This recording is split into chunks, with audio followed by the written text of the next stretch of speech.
There we go. Control room.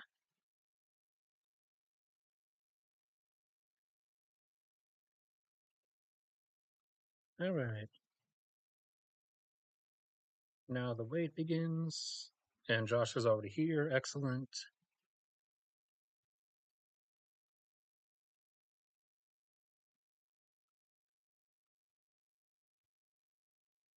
Ooh, two people already. That is some record speed, or so I assume.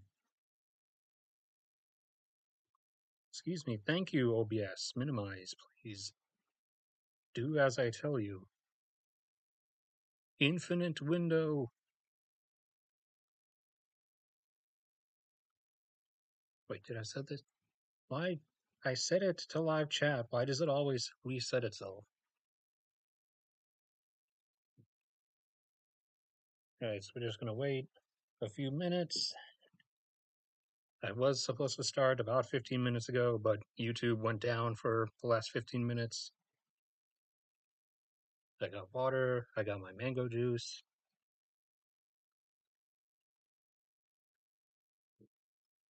I prefer to have some German chocolate, but that requires having money.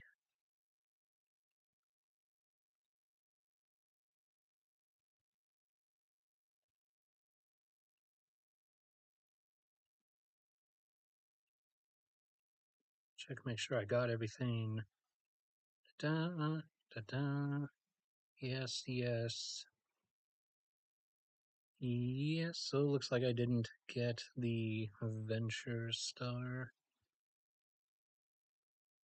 Guess I'll just pull that up now.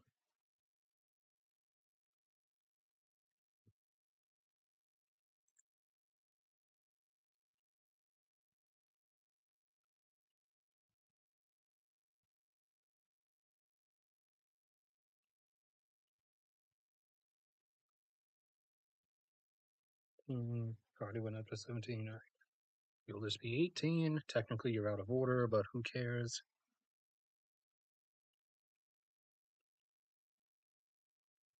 Ooh, four people. Four people total. Three or two visible people. I usually get uh, either Rittersport Alpenmilch or Milka Alpenmilch.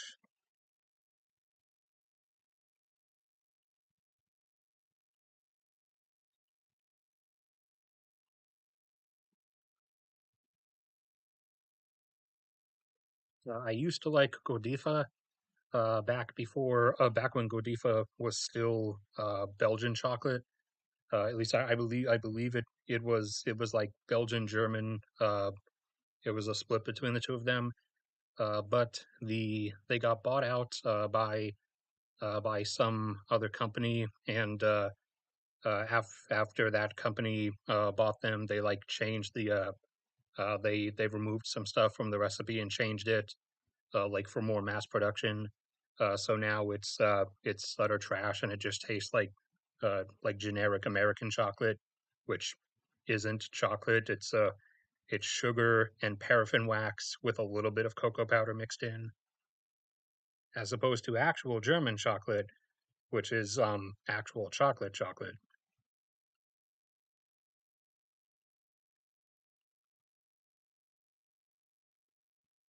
Now, I'm not downing on the others like Swiss chocolate or Belgian chocolate, but I'm still, but I still I prefer my two German mains there, my Rittersport and my Milka.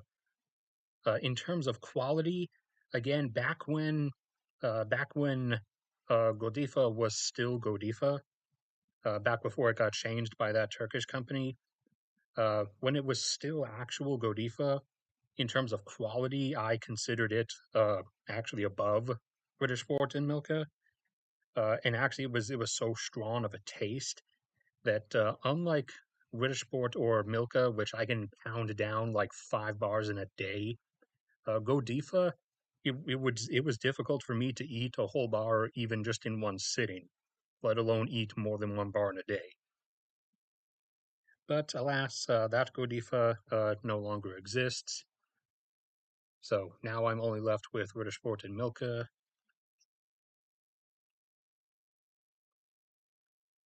Right, we have five people and three visible people, or speaking people, I mean. And I'm debating how much longer I want to give it before I actually start, since I did start a little late, but I don't want to put off actually doing stuff.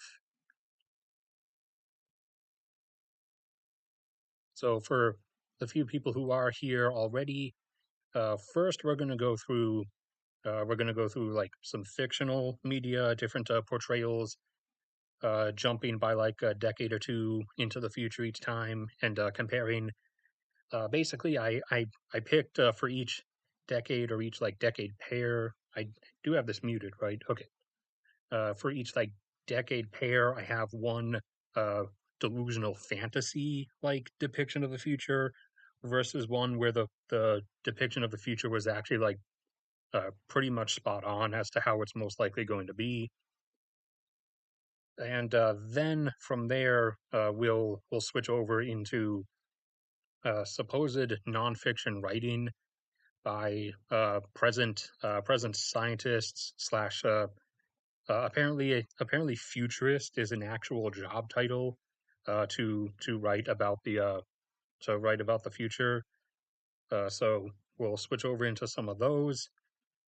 Um, and ironically, you're going to find something fascinating, which is that those are actually where you find uh, more delusional stuff even than in some than in like movies and video games. Is in people's supposed nonfiction writings of the future. What did I set?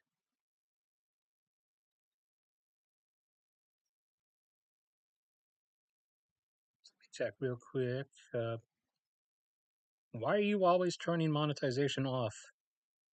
Excuse me. No, YouTube. I want to earn money.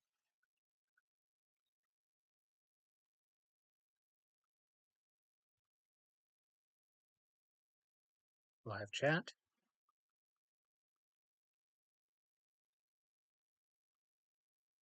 And in fact, even if monetization is off, or if you get like flagged and monetization is disabled, it's only off for you. Ads will still appear on your videos. It's just that only YouTube is making money from them. So no, please, I would also like to get my, 15% cut of the ad revenue.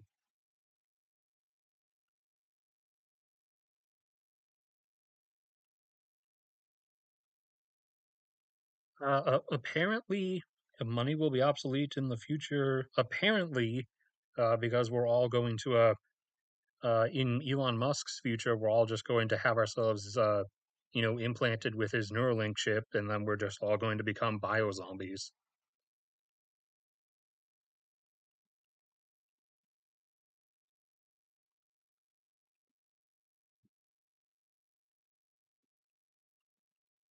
All right, so I'm going to assume that just about uh, half of everyone who's going to show up eventually is probably here, but I'm not going to keep everyone who's already here waiting.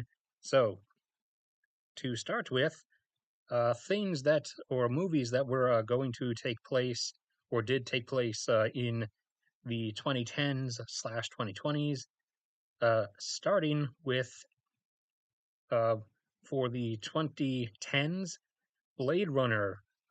If you ever saw it or remember, I saw pieces of it here and there. It was kind of really too weird for me. But Blade Runner, the first one at least, takes place in, as far as I remember, 2017.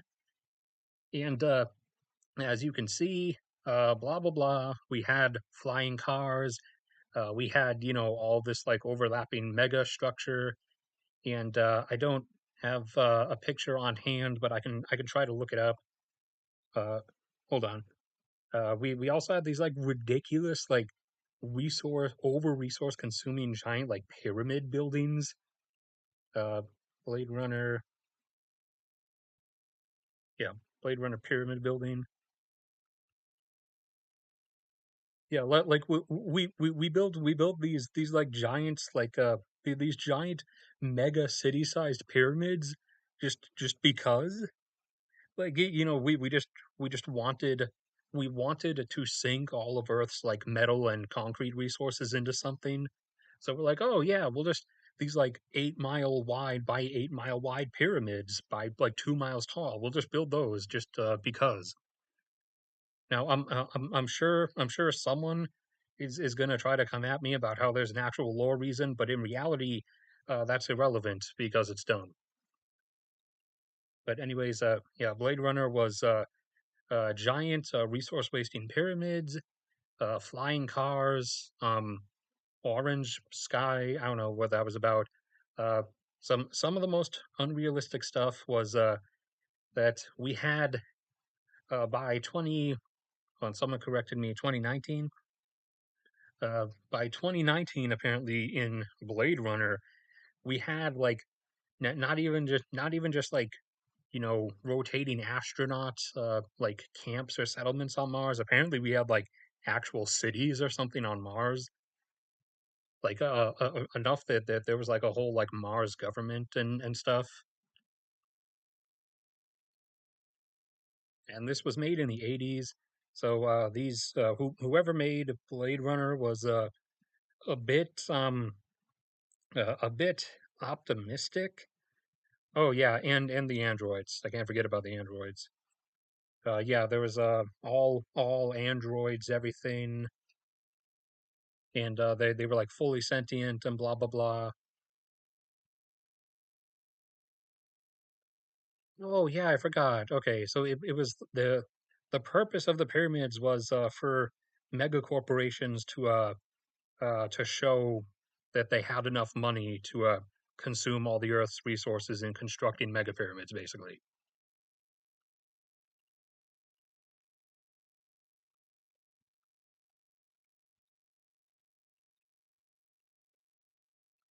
Went to the shoulder of Orion. What? What? So according to Blade Runner, in by 2019, we were capable of interstellar travel. Okay. Yeah, sure about that. So, not that it was about the technology, but some of you may be familiar with the movie V for Vendetta. It was a very good movie. One of the very few movies that I would actually willingly like watch again. V for Vendetta, a few people actually know, but it takes place in the 2020s. It was never actually specified, like an exact year, but it takes place in the 2020s.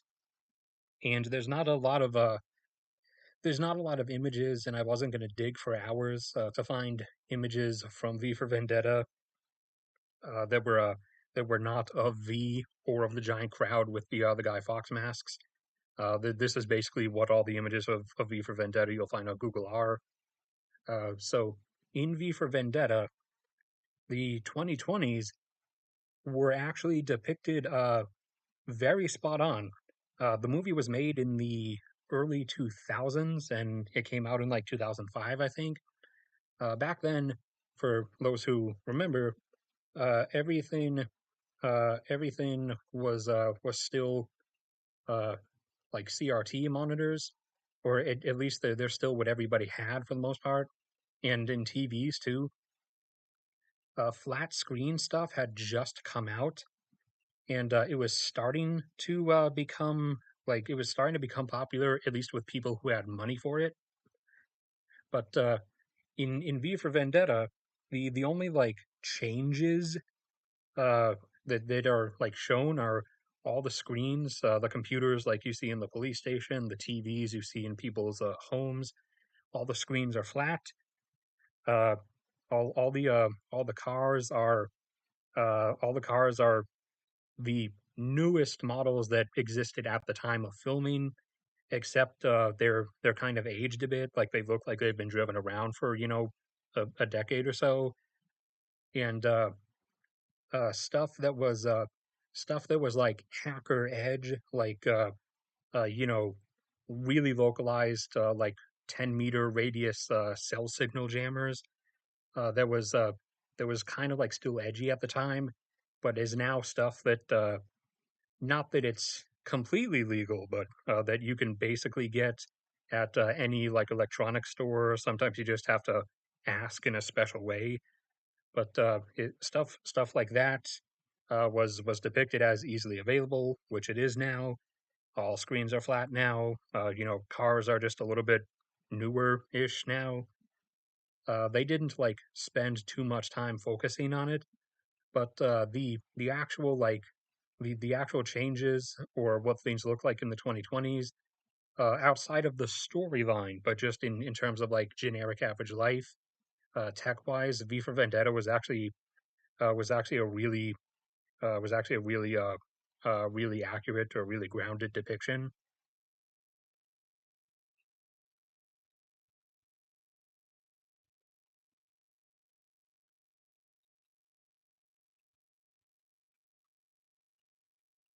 I'm assuming you're still going on about Blade Runner because there weren't any androids in V for Vendetta.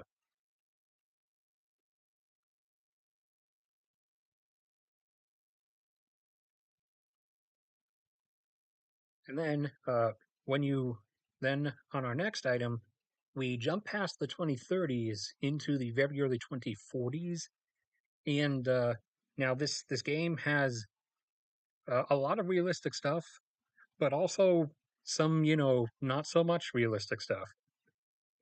So there was a game called Battlefield 2042 that with some things were more realistic than others. I will say that the points in its favor to begin with are that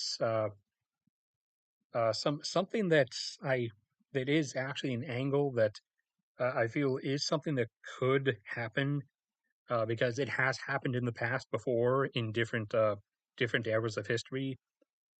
Is as countries who can fight for lingering resources continue to do so.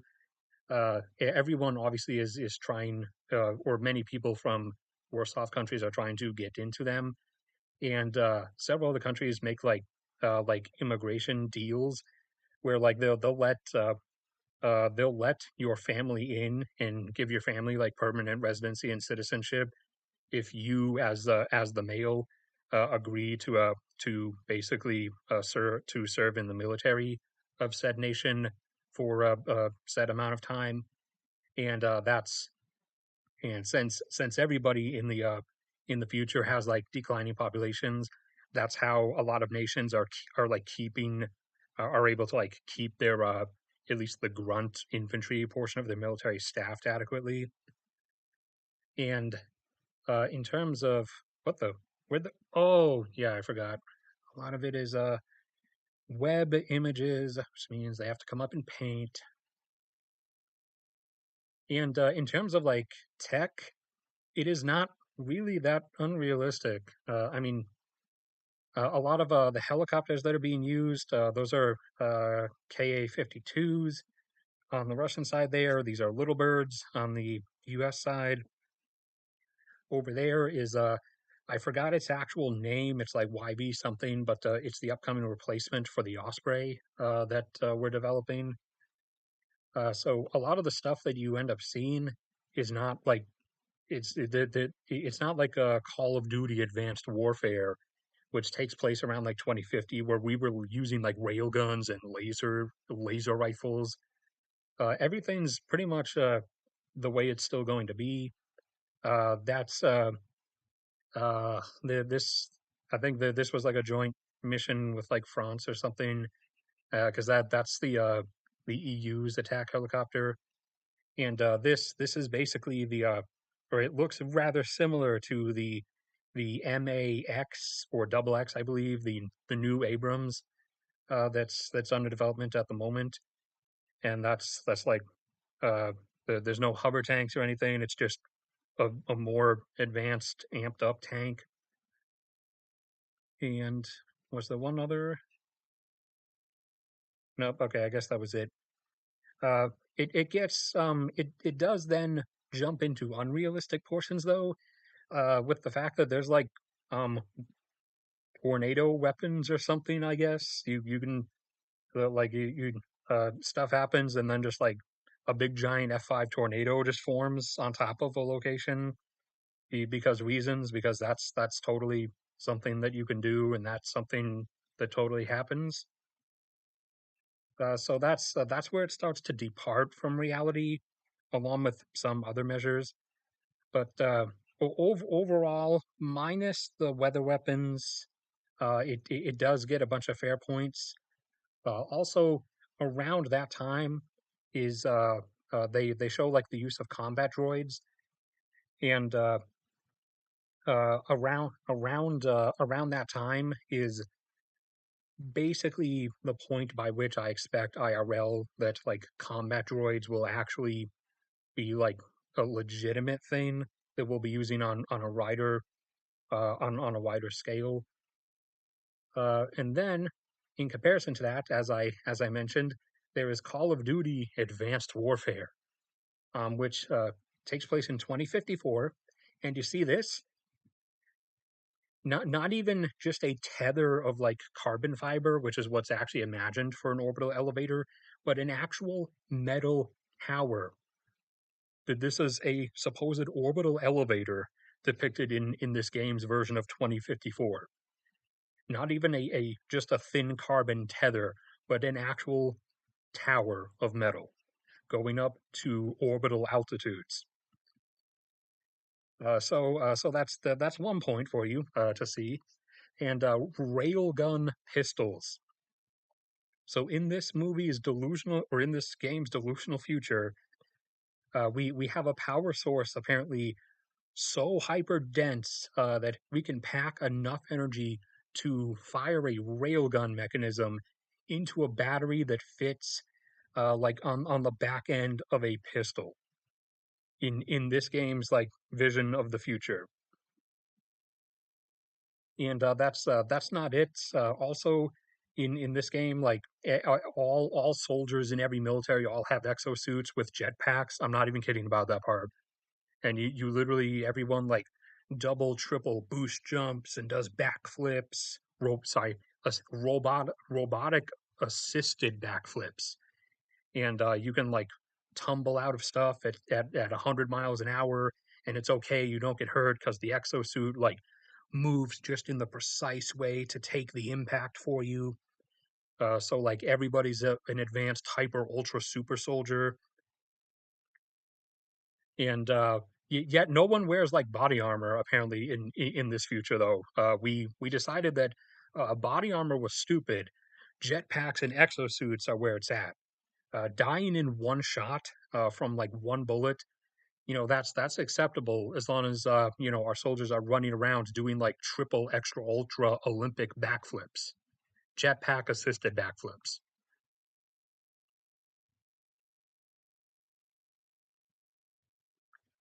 So that's advanced warfare. And then moving into the 2060s and 70s, a movie that is really weird. They did not do a good job with the story, but in terms of depicting the future, it was really well done. Is Babylon AD, which takes place in 2059, which is just enough for me to throw it into the 2060s category.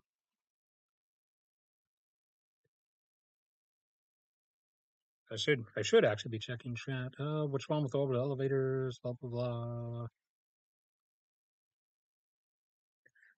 blah. Well, um,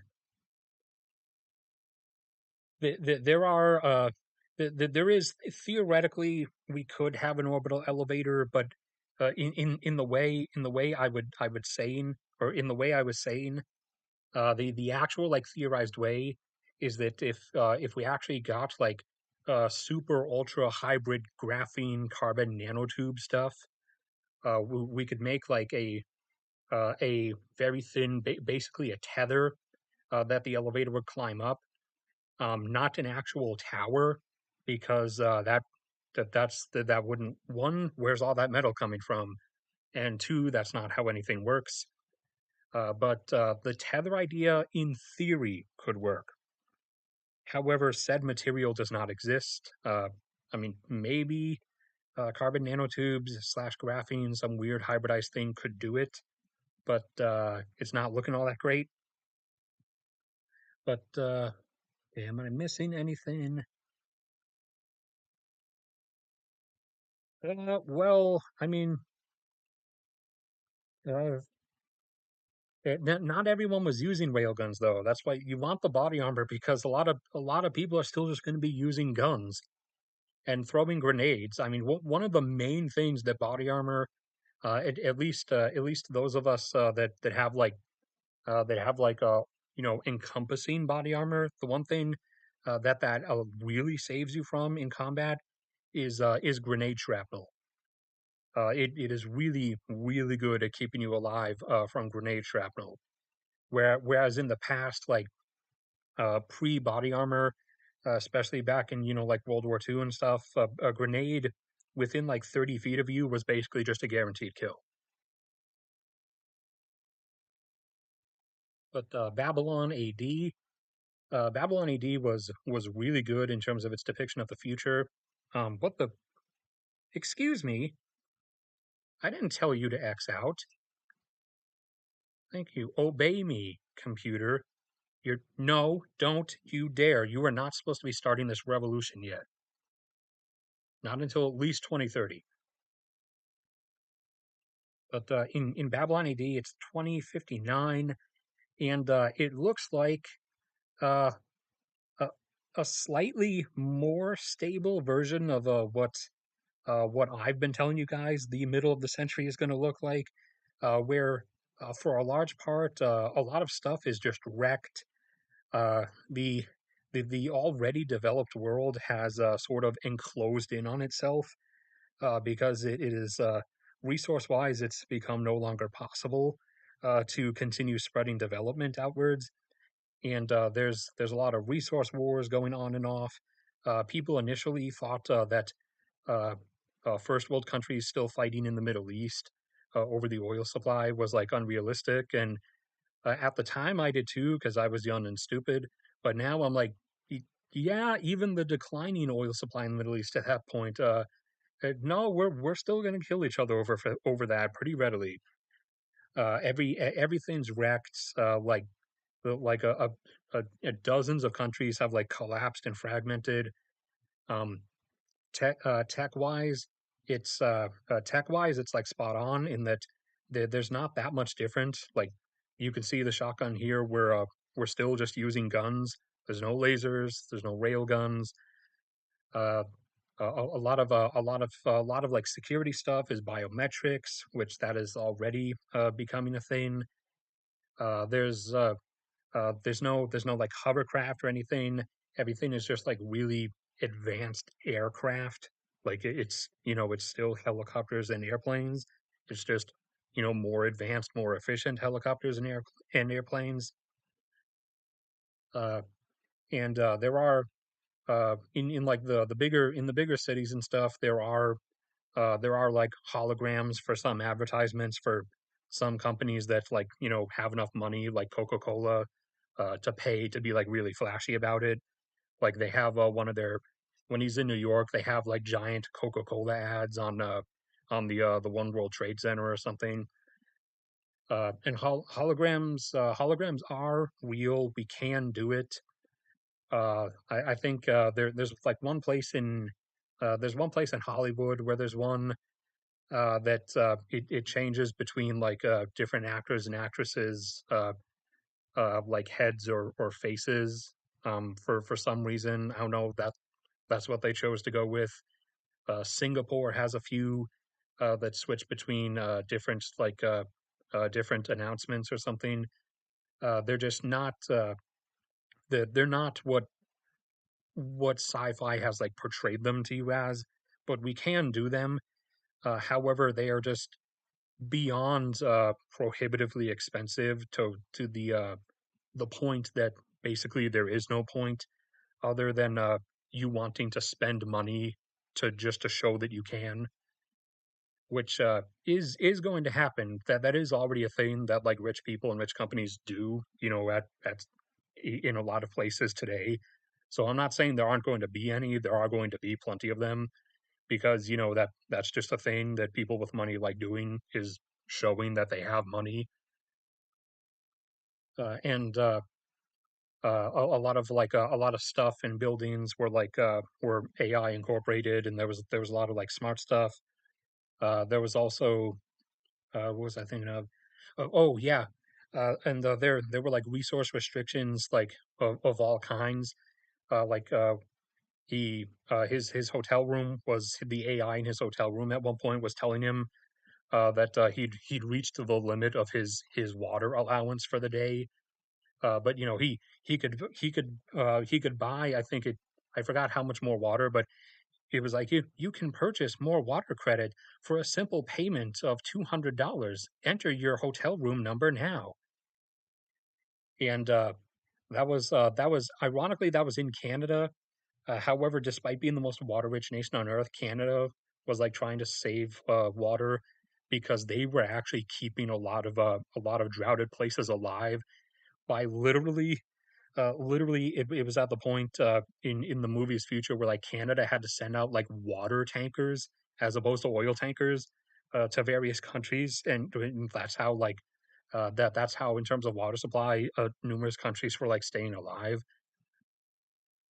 But yeah, if you ignore the story, if you ignore the story of Babylon AD and just focus on the world of the future that they depict, then yeah, Babylon AD was really good and is actually pretty spot on for the most part.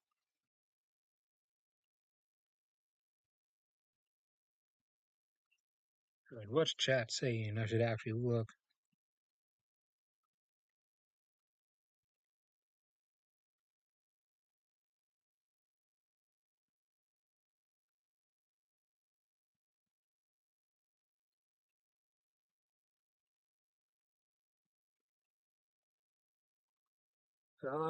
I mean, that would require quite a bit of doing on our part that we're not going to do. And we've already passed quite a few deadlines for a lot of things. And then okay, moving on into the 2070s, we have the remake of Total Recall, which takes place in I think 2076 or 2077, and they went they got a realistic part, a decently realistic part in that we don't have any Mars cities.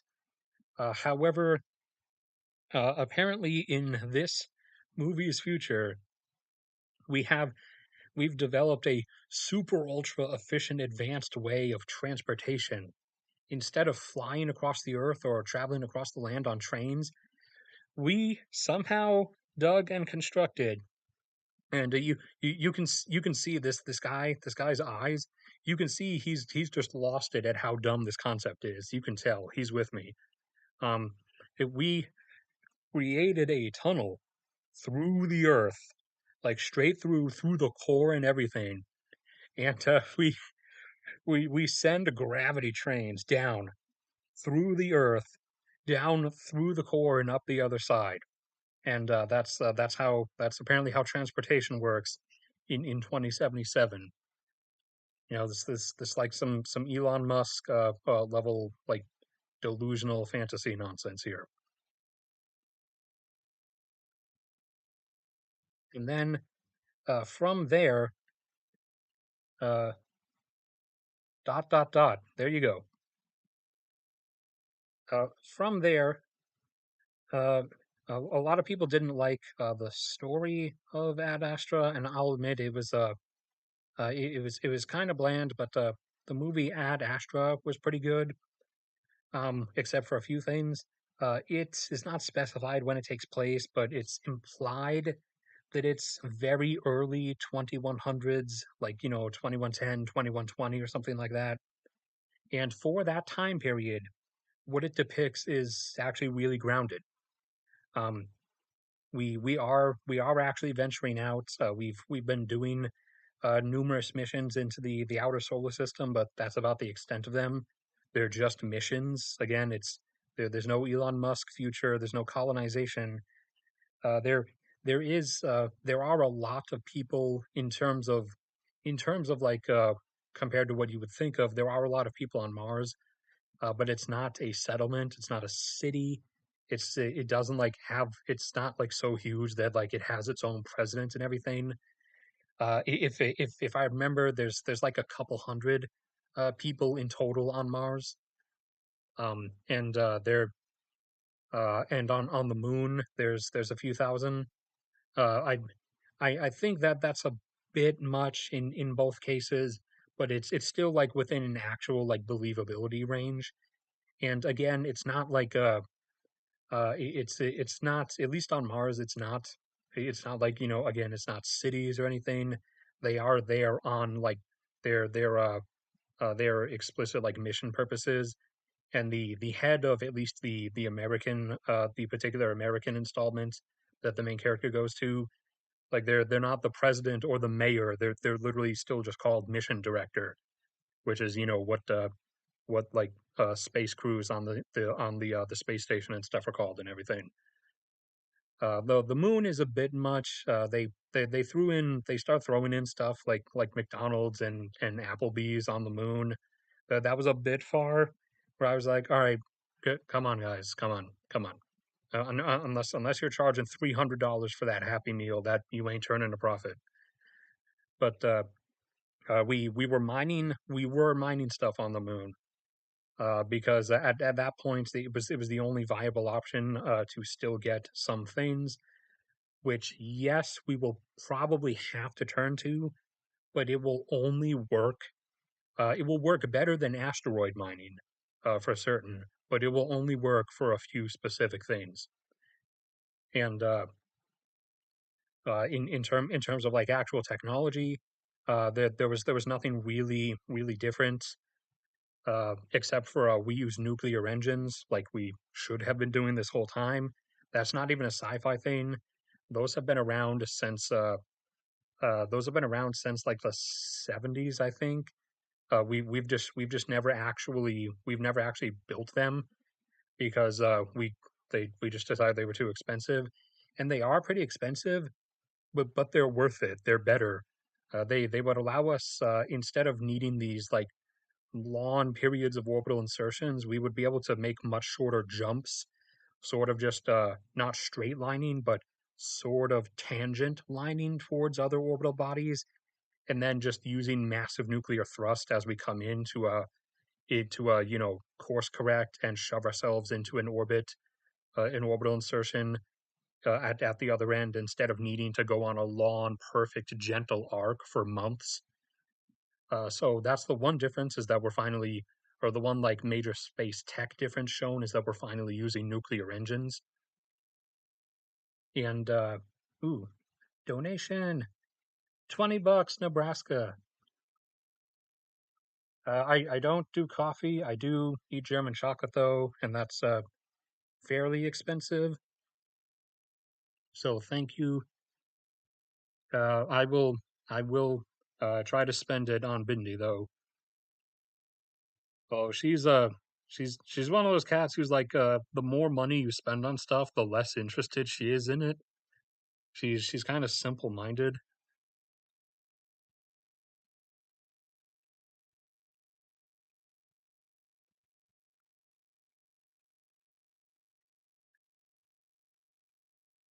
Uh oh, you're trolling. Sorry, I was spacing out for a minute. I saw the nuclear is bad thing. I was like, well, you were giving me different vibes, over the months up until this point. I didn't, for my brain just broke. I didn't realize you were trolling for a moment. But yeah, that's the main thing. The only real like unrealistic thing in Ad Astra was that there was like an orbital elevator thing, and it was a tower. I don't know where they keep going with this, where they make like an actual like skyscraper to space thing, but they did it too. is that everyone keeps making this mistake with the concept that orbital elevator literally means like skyscraper to space.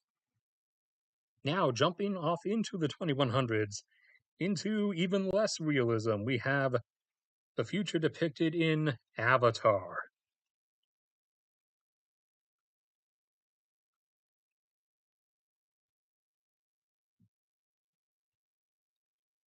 Ah, nice sip of mango juice.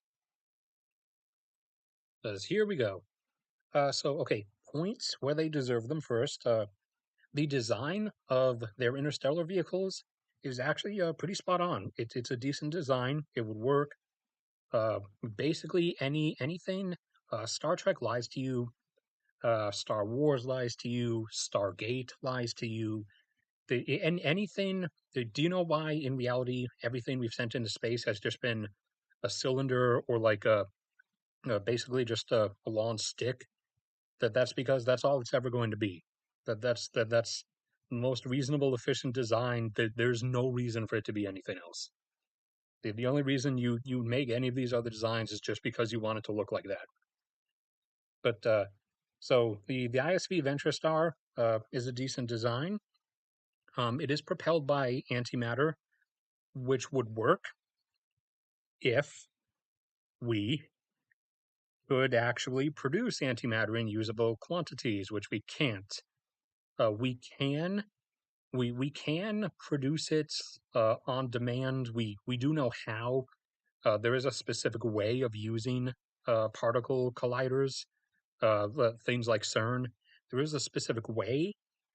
However, it we can only create like a few dozen atoms of it at a time, or a few dozen particles like positrons. And to do that, we have to charge up the collider like all day long, and then expend like multiple gigawatts, i.e., like several cities worth of power demand on that particle collider just to create a few atoms of antimatter. And to actually propel something like this or a spacecraft at all to and from another star system, we would need to make like actual tons, physical tons of antimatter. And I'm not doing the work for you on how many individual atoms comprise a ton. You can go look at that yourself. But basically, the answer is no. We're not going to other star systems. Get over it. The only way we might is in the starshot concept. If we create really small, lightweight probes with laser sails that we then aim a laser battery at from the ground, we could potentially accelerate them up to 5 to 10% the speed of light over the course of several months. However, they wouldn't be able to slow down on the other end. They would shoot right through the Alpha Centauri system, take pictures, take data readings, listen for radio signals, that kind of stuff, send the data back to us, and that would be it. That's the closest thing we're actually going to get to interstellar travel. Cry harder, cope and seethe, get over it.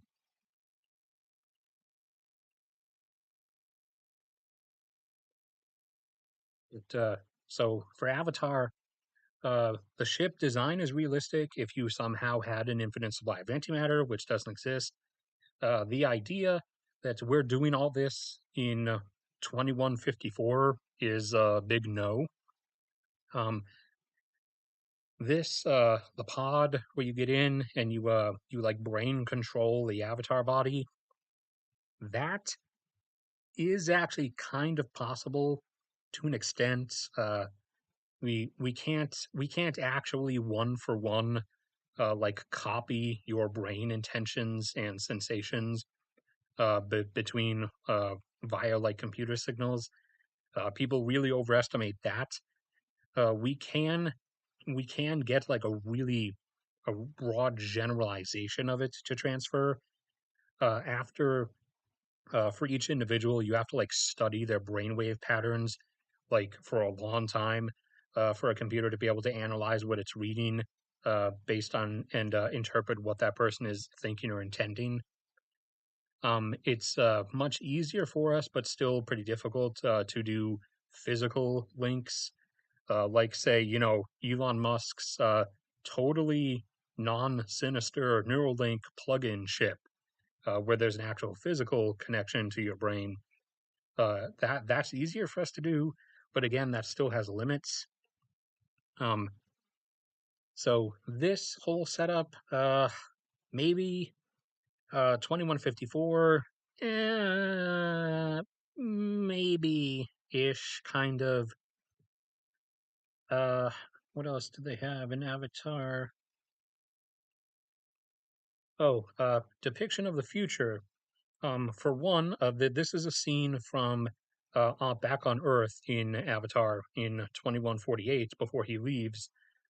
For one, apparently we have wizards. We have dark wizards, as you can see, this guy here. I don't know when we develop wizardry, but apparently we do. And also, the air on Earth is so far gone that you need O2 masks, except for this Asian monk dude, and except for the main character because he's the main character.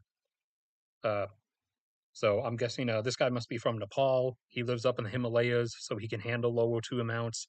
And the main character has a disease called main characteritis, where you're immune to everything, everywhere. Nothing is fatal to you. But despite the fact that even when he made the movie in 2009, it was shut up, alarm clock. I'm already awake. Despite the fact that when he made the movie in 2009, it was already evident that the rate of population increase was decreasing and that the global population was going to level out in the at the time it looked like the later half of the century, whereas now it looks more like the middle of the century. However, James Cameron still depicted the future as having a population of 22 billion people, which is no, that one, that there's no way we could actually do that. We could actually hold that to begin with, and two, just no. We already got wizards. Look at the Pope. He's not a real wizard. Uh, yeah, I mean, there's wizards in the southern U.S. too, but I mean, all they do is wear white sheets and have with three letters on their chest, and they chant something against minorities. And build these spaceships, blah blah blah blah.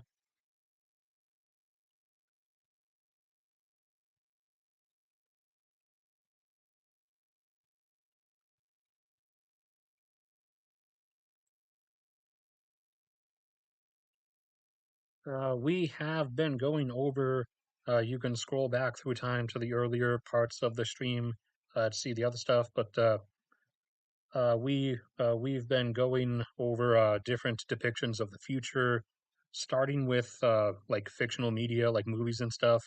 And once we're done with these, we're going to go over into nonfiction writing, supposed, supposedly realistic predictions from physicists and scientists and stuff about what the future is really going to be like. Some of which are even more delusional than the than what is shown in movies.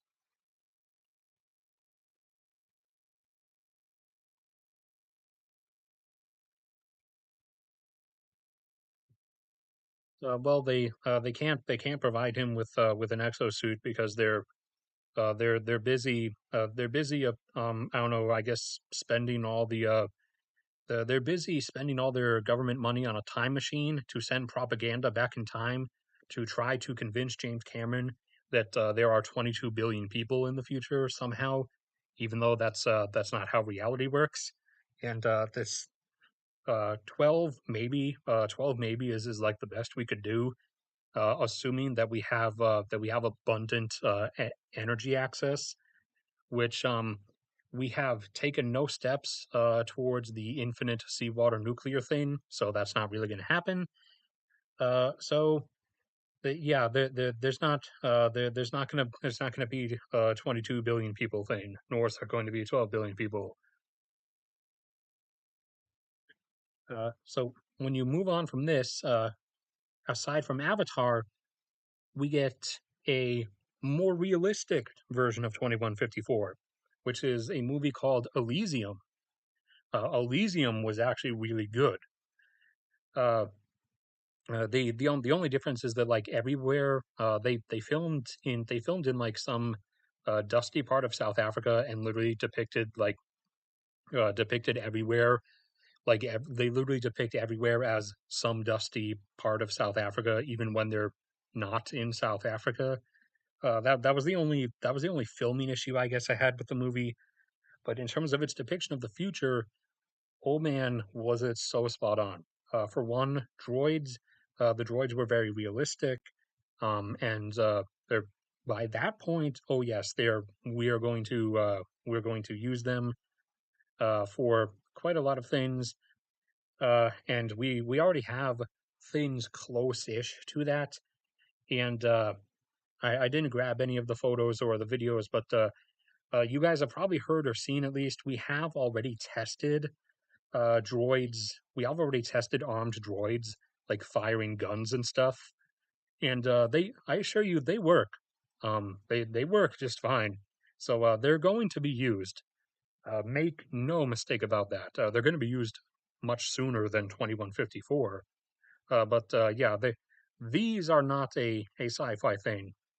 Uh, the only thing about droids is they will have a limited operating time because powering like the servo motors and stuff to move around something that heavy is not an energy light affair.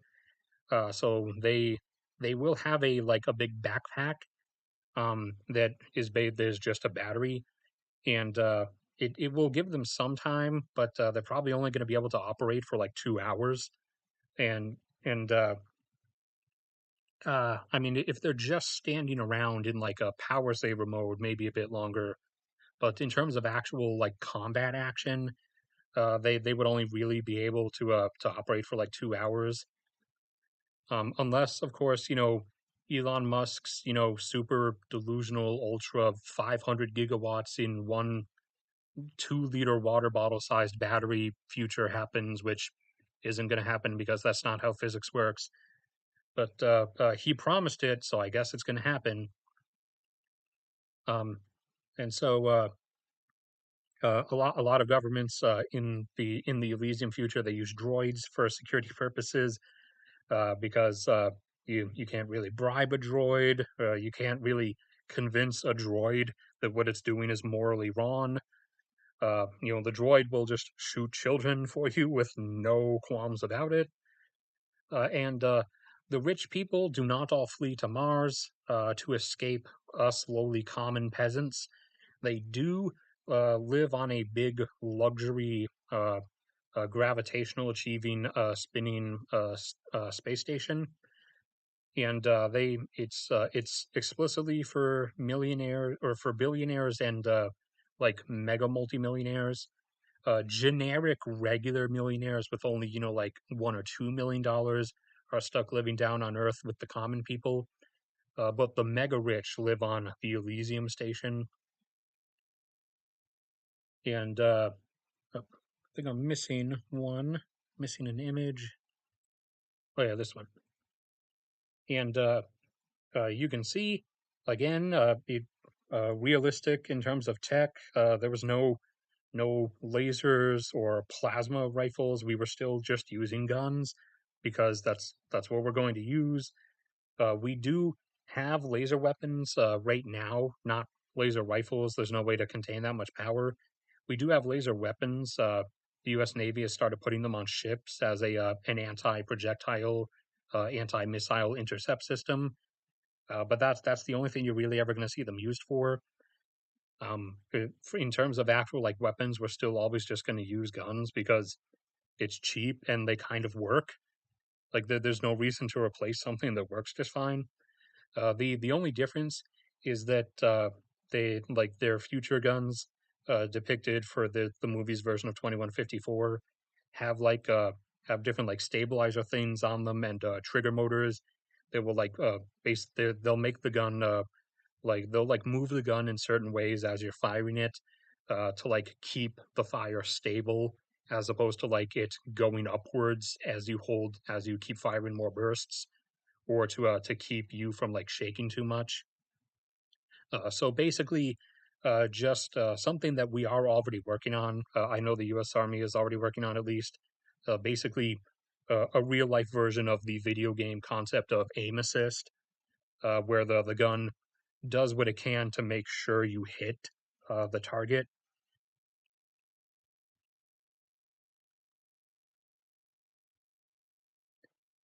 Well, I mean you gotta you gotta go somewhere. I mean, you got to give your Call of Duty shout out somewhere. That was called I forgot what that was called, but that was a perk in Call of Duty, so that you could just insto like switch for your reloading. But yeah, when they had to like resort to pistols in the movie, though, those were, as you're saying, if of just an AK, those were just pistols, because there was a bit there was a bit over, or it would be a bit much trying to pack all of that like aim assistant stuff you saw onto a pistol. Plus, if you have a pistol, usually that means you're kind of like within 15 feet of someone by that point, so there's no real purpose to resorting to aim assist. But yeah, Elysium was pretty good in terms of its depiction of the future.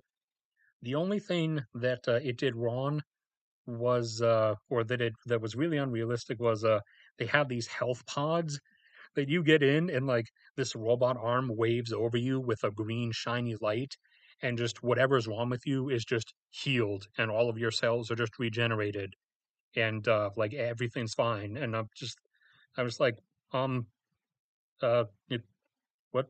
No, no, can't find words for how much no. That's what no. That's not.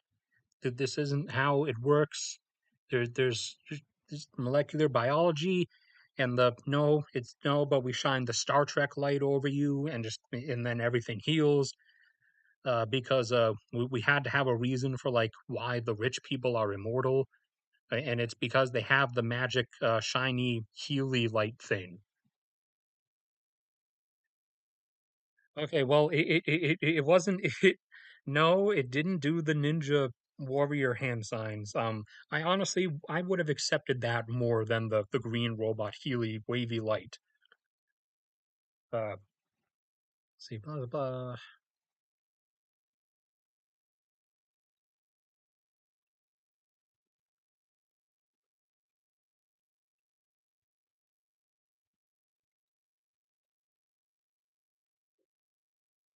Much stronger.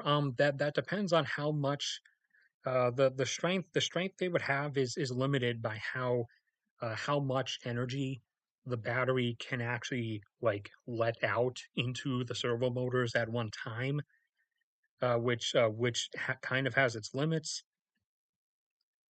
I mean, if you do like the the Tesla design of like hundreds of different individual smaller cells, all like linked up together, that might work a bit better. But there is a bit of a practical limit to that, in terms of like how strong they would then in theory be. Plus, then also on top of that, there are like physics equations about like the size, the strength of the arms, and the size of the torque motors and stuff, and how it all adds together. But the ultimate limiting factor for the strength of droids is how much energy can be like exerted from the battery into the motors like on a given instant, which is the problem with which is the problem with like people still pushing the electric vehicle thing, wanting us to electrify or come up with electric versions for construction equipment and mining vehicles. Things like your for those that aren't familiar with how modern mining works, there are no dudes with pickaxes. There are giant excavators, and giant things called haul trucks, that are like multiple stories tall. And so the issue with supposedly electrifying these things is there is we can pack a lot of energy into batteries, but there's a big limit on here's one of the really big ones. There's kind of a limit on how much energy batteries can release at once, and they really can't release enough to drive one of these things. But people are still trying to push for the idea of electric ones. But and I think like a Sweden made one sort of, not one of these full-sized ones, but one of these smaller ones here. That doesn't carry 250 tons like the other ones. It only carries like 40 tons or something. And it's enough for that they were able to create an electric version of one, and it works okay, but it can only operate for, I believe they said, a little over an hour, like 70 minutes, and then it's done. Then you have to recharge the battery, which takes like 6 hours. So yeah, no, electric construction equipment and electric mining vehicles and heavy stuff. No, that's not how physics works. Get over it. Cope and seethe. Okay. Wait. Why am I? I was about to go to Google again. I'm already on Google. Uh, all right. And for the last fictional media, we have the most unrealistic stuff. I'll at least pull up my favorite enterprise. So the most. Oops. No, not three. E. How about E? The most unrealistic depiction of the future is obviously Star Trek and Star Wars. Although, I mean, I do like the later movies with basically which one was it? First Contact and Nemesis. I also particularly like the Enterprise E or the Sovereign class starship. That was my favorite design. But again, this is a hyper unrealistic future. That this takes place in the 2300s, and we're just like zipping around, like thousands of times the speed of light.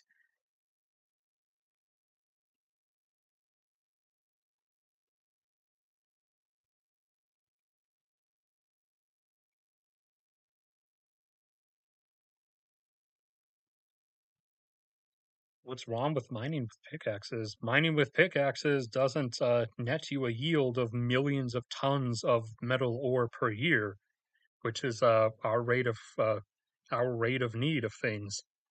To get millions of tons a year, you need uh, uh, will it actually show? Yeah, to get millions of tons of stuff a year, you mine with we mine with haul trucks and giant, multi-building sized excavators that scoop up like 150 tons of rock and ore at a time. Yeah, like this bad boy here. Yeah, 4100. This is how we mine stuff today. That's how it's the only way we're able to produce stuff in the amounts of hundreds of millions of tons.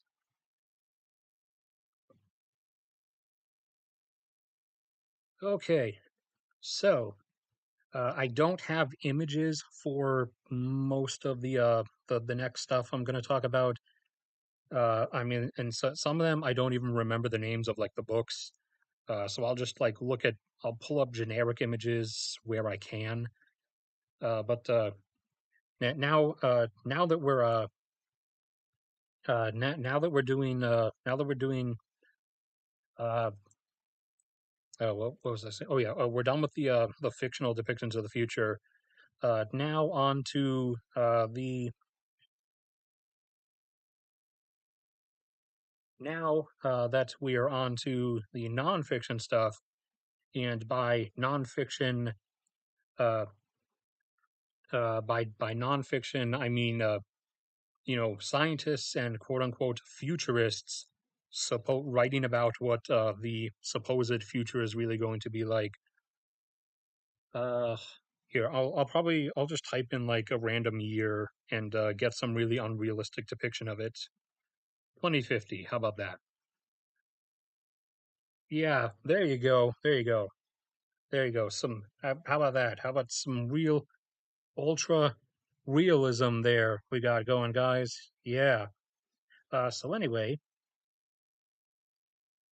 uh, anyway, there have been various depictions and call-outs for different things.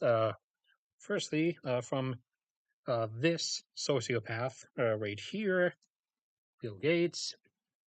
And if you're going to try, for each of these billionaires that I go through, if you're going to try to convince me that they're not a sociopath, please don't even try. I don't want you to waste your time. So this sociopath claimed at one point that by 2030, there would be a booming like robot servant industry, kind of like kind of like in, but no, the movie. I want the movie. I don't want your stupid. Oh, there we go. Well, kind of like in the movie I Robot. He was saying back in like 2009 or something that Bill Gates was saying in 2009 that he was certain that by 2030, like most homes in first world countries would have at least at least a basic robot servant that would like do their housework for them or something. And even back then, even as a know nothing child, I was like, dude, you are doing too many drugs. You need to stop, okay? You need to detox. And there's always this sociopath, Mister Put my Neuralink brain chip in your brain. I totally have no ill intentions behind this. I'm not going to covertly let advertisers, influence, mildly influence your purchasing preferences and stuff. So his most his big claim is blah blah blah that before he's dead he's going to start a Mars colony, and he's 51, so I'll assume he'll live to maybe 90. He'll probably constantly buy his way up to like 100 or 110. But so okay, I'll give him 50 years. So by 50 years, he's supposedly going to start his like mega Mars colony that he has already admitted. I covered this in a previous stream. He's already admitted that he wants to use debt slaves to mine it, and by that he means actual slaves, because as he explained it, he would want to have people who are in debt sign their debt over to him. He would pay it off with the bank, and to pay it off to him, they would go and build his colony on Mars, from which they would never actually come back from. He leaves that part out, but or he well sometimes he admits it because he says, "Well, we're going there to stay after all. Who needs to come back?" So you have multiple sociopaths claiming multiple things, and oops, I deleted my 2050 thing. And then on top of that, you have just general nonsense coming around. Uh, like if anybody's familiar with Mikio Kaku, Mikio Kaku, he is a really smart person. He is a brilliant physicist, but he has kind of gone downhill over the course of time. and the stuff he's started saying now, especially he started jumping in with the ancient aliens people. He's starting to get a bit out there. Like he at first back in the 2000s, he was claiming that again with the flying car stuff that by 2030 we were finally going to have flying cars. Everything's going to be flying cars. And then by the mid 2010s, he simmered down a bit and like pushed it out a bit further. He kicked the can down the road and I guess you could say admitted that okay, we probably won't have flying cars until like closer to 2100. Which no, we won't in general, but he's still locked into the flying cars thing.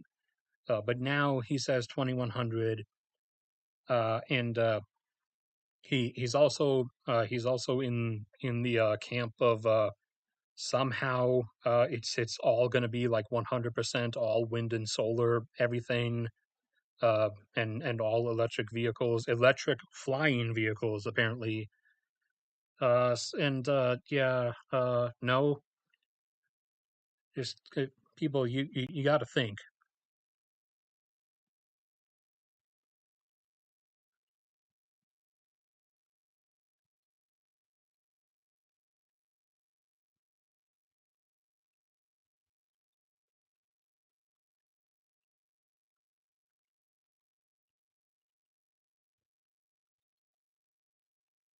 Uh, we're all gonna live to our hundreds. No. Uh, if you have money, you'll live to your hundreds. We can we can regrow your organs now to a very limited extent. And one, it's very difficult. Two, it fails most of the time. Like I think we've done it like a couple dozen times over the last 15 years experimentally. And like what they don't tell you in the initial like big news like broadcast about it is that it took like numerous attempts trying to regrow that person's trachea or their left lung or whatever they got replaced as a an experimental volunteer. What they don't tell you in the big happy news release initially is that it took like several dozen tries, and the process like failed and the organ withered and died in the chamber before they were able to like successfully grow it completely. Uh, we don't exactly have a grasp on it yet completely, but it is something that it is physically possible as long as we have the correct collection of stem cells from you. And the only issue with it is your insurance ain't gonna cover it. And even if you're in a healthcare provided everything by the government country, your government, I guarantee you, is actually going to try to look for every possible means to shortchange you on it and back out of paying for it, because it is not a cheap thing to do. I think they were estimating the cost at like something depending on the organ, depending on the complexity, something between like 5 and 20 million a piece. And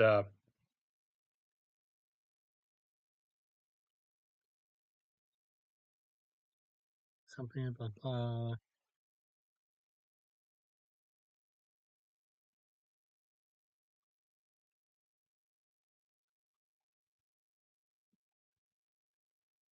what I'm not sure about that.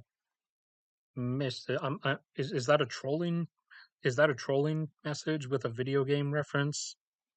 Like I guess in the Mass Effect game, there was like a crashed alien ship that we studied or something. Are you trolling and saying that it's real and we just have to go dig it up or something? Or I'm not exactly sure on your angle.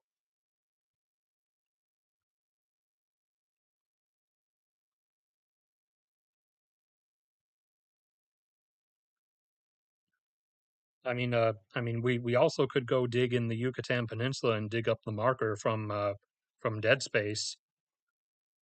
They dug that up and thought that was going to grant us infinite regeneration capabilities. That didn't exactly turn out all that well.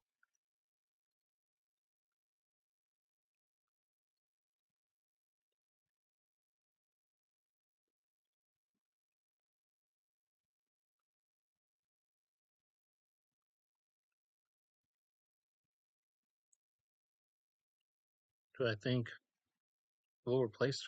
No, because the rare earth metals are used as themselves as the individual elements. But whatever you're mentioning, I mean, it has "ite" at the end. That implies it's some kind of mineral ore body.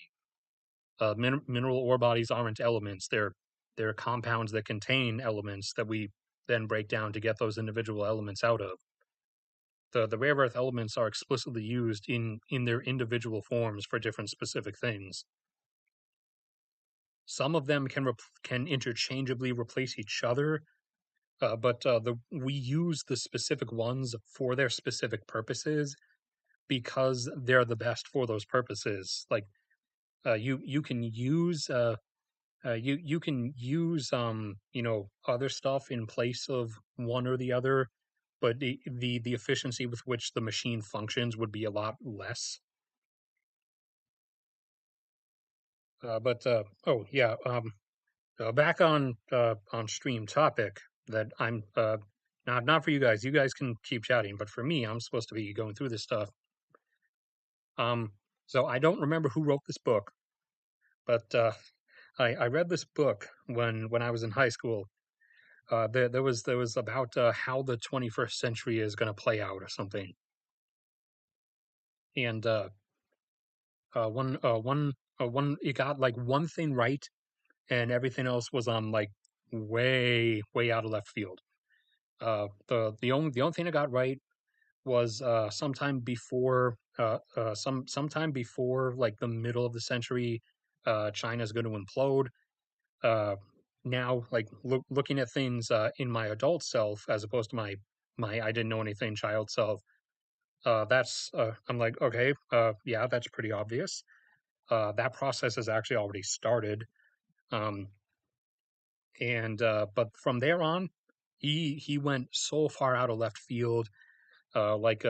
He said like, oh, by 2040, and he was like supposedly a really like respected like tech guy or something, or someone people turn to for predicting like the future and stuff. He said by 2040, all the Earth's like major nations will we're going to have orbital like military space stations. We were going to have battle stations, and we were all going to have the tungsten rod gravity drop weapon stuff. And yeah, no, that's I don't know if you kept up with space development, but no, there's one ISS, uh, uh, and there's the Chinese space station, but that's about it. There's no battle stations, nor are there going to be. I really I'm not good at off the cuff stuff, but I also feel like I'm trusting you guys a lot, and that I really shouldn't have to explain this. But I mean, this thing here, I don't care about your battle stations. This thing here alone is a marvelous, magnificent achievement of human engineering. The Chinese space station, not so much, but kind of. I'll give them credit for it. It's basically like just the one tube, and they dock at it. It's not really a space station.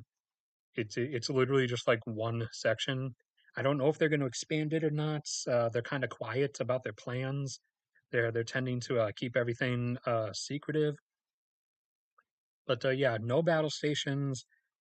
All right, what else do you do? What else do you do? I remember what he said about like the very end towards 2100. I'm trying to remember what he said about like the 2060s. What did he say about the 2060s? All right, I don't recall what that guy said about the 2060s. But I do recall what he said about the 2090s slash 2100, and that the the new that there would be a new big Cold War between the U.S. and a new uprising rival superpower. But it's not Russia and it's not China and it's not India, it's not Turkey. It's the I don't mean anything ill towards this nation by saying this in a laughing matter, but I'll give you guys a bit of a delay. Um, so come 2100, they're the opposing superpower. The opposing superpower would be dot dot dot dot dot dot. According to this guy, Mexico.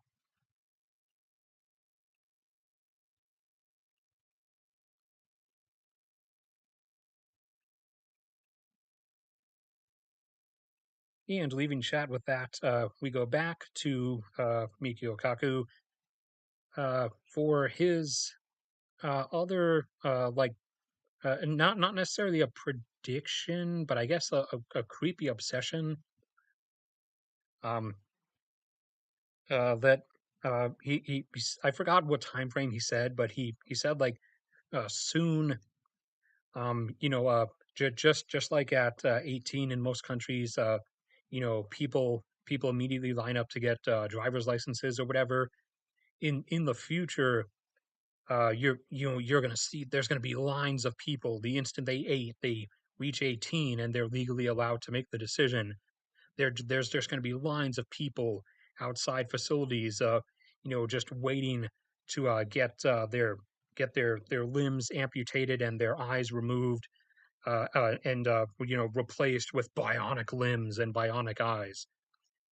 In this in this apparent future where one, everybody has the money to do this, and two, literally everybody, I guess, just wants to because reasons. Like he can't seem to comprehend. He can't fathom the idea. He can't fathom the idea that there are people who don't want to chop off all their limbs and get bionic limbs instead. I mean, I'm one of those, like, I guess 5 people on the planet who don't. I also like my regular eyes too. I don't know, the whole idea is just it's a big no. We're just gonna say it's a big no. And oh, what was the other one? The other one, I don't remember if it was BBC or Discovery Channel, but one of them did like the world in something like this, except it was more official. It wasn't some YouTuber like me or whatever.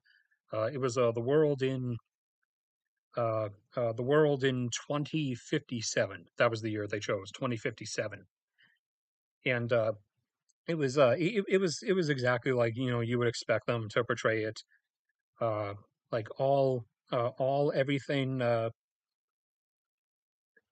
all everything like holograms and whatnot. No, that's a yeah. None of these are really good. But it was like there was just holograms everywhere, and everyone could afford everything, and it was basically it was a super utopia like it always is.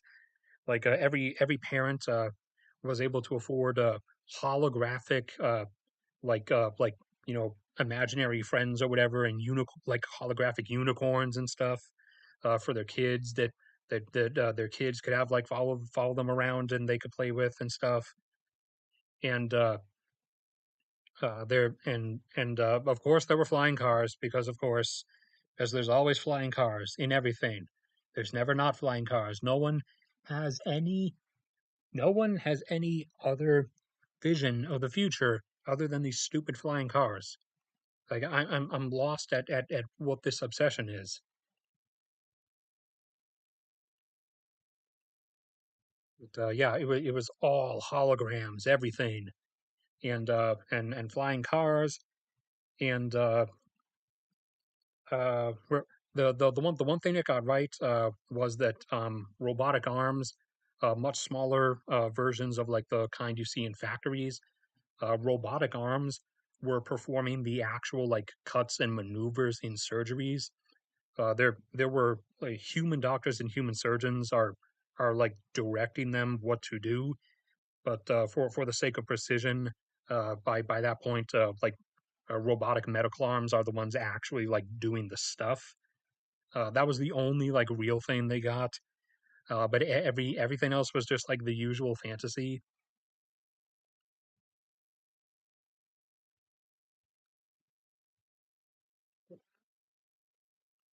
Let me get a sip of mango juice.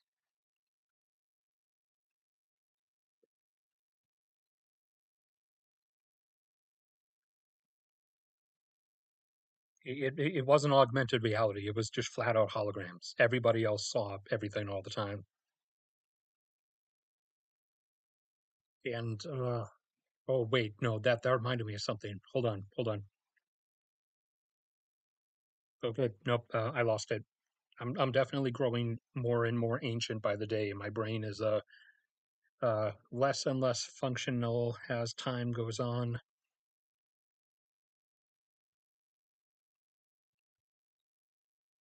Uh, uh, what comes up if I type in 2100? How unrealistic do we get? Half of these are the same images. Ooh, whoa, look. It's not actually going to look like this, but this is still more realistic than this. It's disturbing, I know, but this is actually like more likely than this.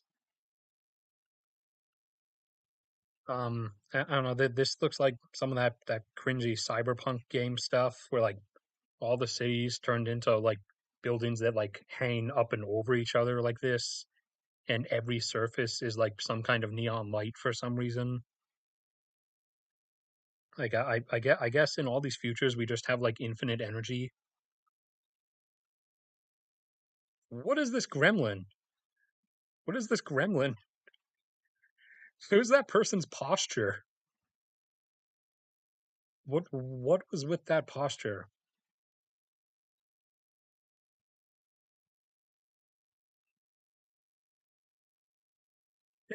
And, look, this is you see this, you'll see this kind of stuff all the time. The year 2100, utopia on the horizon.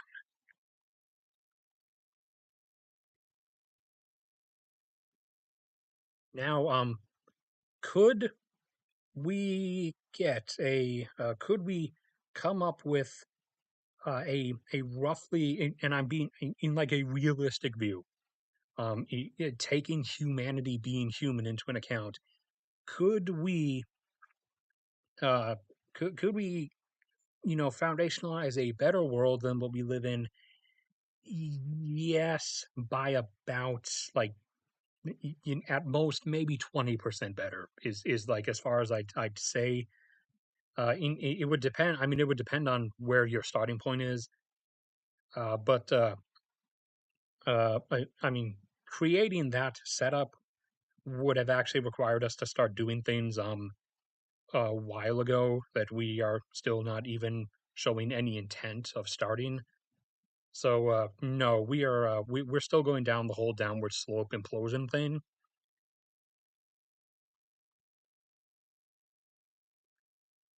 And I don't think I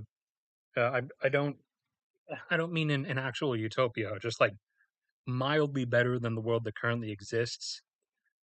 And there's you wouldn't have to do too much. Just undo a few specific decisions. And the thing is, my idea of like of what you could pull off doesn't even like require you going at like huge political angles of anything. There's just a few things like if we had actually gone into if we had actually stuck with nuclear and especially developed the whole seawater extraction thing earlier for uranium, and also like kept going a bit into geothermal as opposed to becoming obsessed because of the aesthetic appeal, because of they look so nice and futuristic of solar panels and wind turbines. Back when we started in the 90s, then then we could have gone down a slightly better path. And again, since I know chat's going to like ignore the word slightly, I'm going to say it again, slightly in all caps. We could have gone down a slightly better path and been in a bit of a better place, but we didn't. We also still have some opportunities now. We can still, even at this point, we can still diverge into biofuel, but I know we're not going to, or we're not going to start trying to until it's a bit past the point of it meaning anything, or of it meaning anything for anyone outside of like the few nations that are still like left with the ability to do stuff at the point that we start going after it. But people people still people still really just because they don't want to burn anything at all.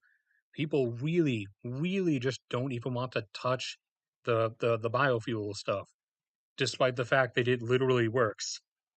Ethanol from sugarcane works the best, as proven by Brazil. But there are other angles to it. You can make we can make. I don't know why we're obsessed in the U.S. We're obsessed with making ethanol from corn, when in reality the best thing you can do with corn.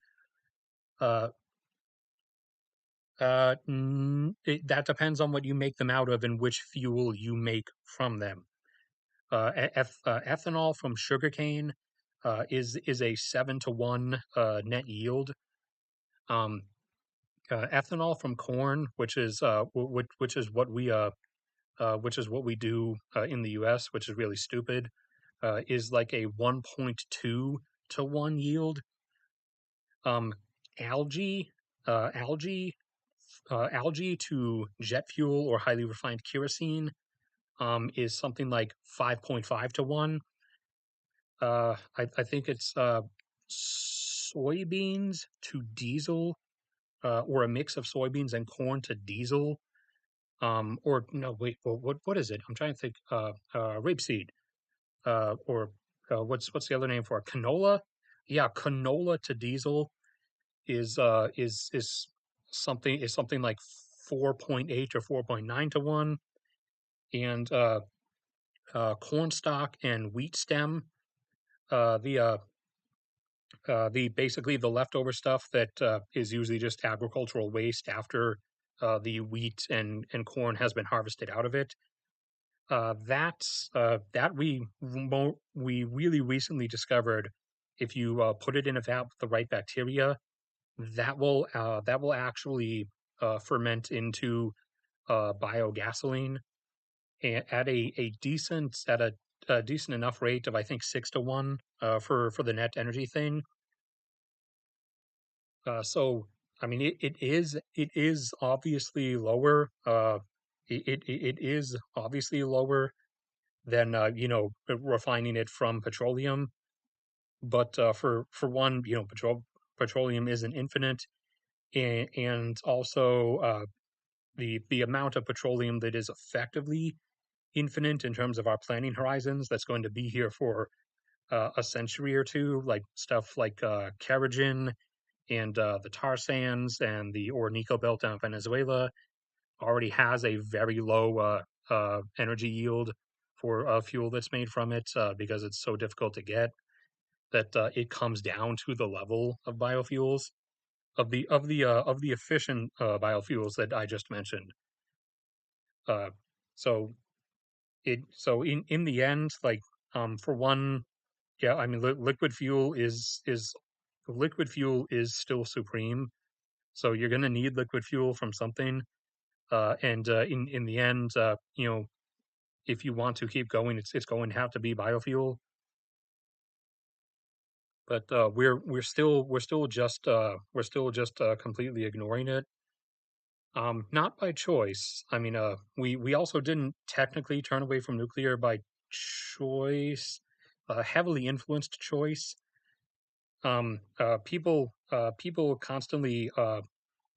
constantly talk about fossil fuel industries like lobbying against renewable power expansion, but no one actually talks about the fact that all of the mega scaremongering that they did after like Chernobyl in the 80s.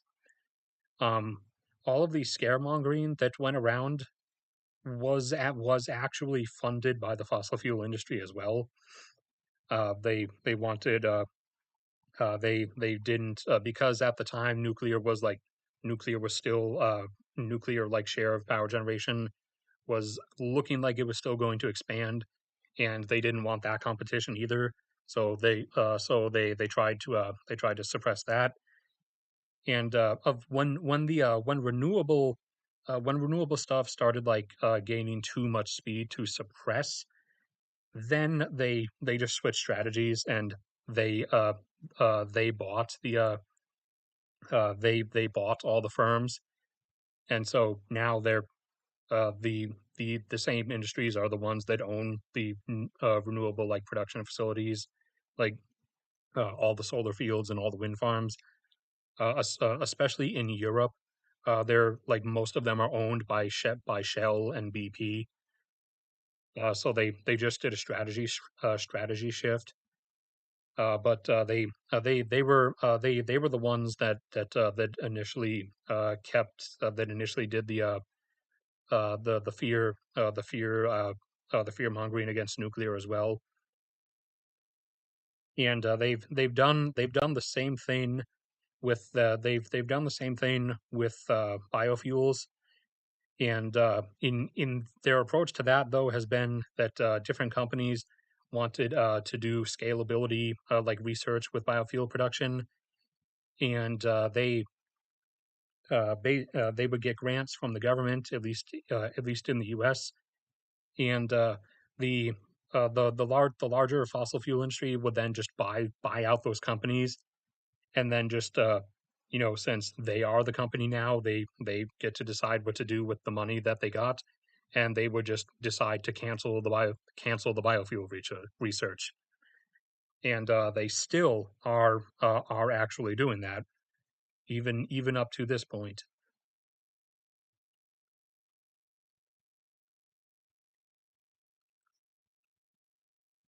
It fuels from biofuel would on average be roughly $6 to $7 a gallon. Um, which at the moment still sounds like a huge deal. However, given not even 20 years from now, what you're going to be paying for fuel is actually a really, really modest price, and would be a mildly perpetual price as well.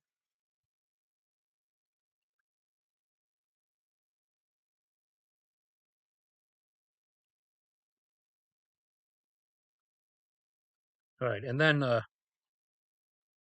back to whatever I jumped off on this from. I think somehow I started from holograms. I think I'm not sure how I got here from holograms, but uh,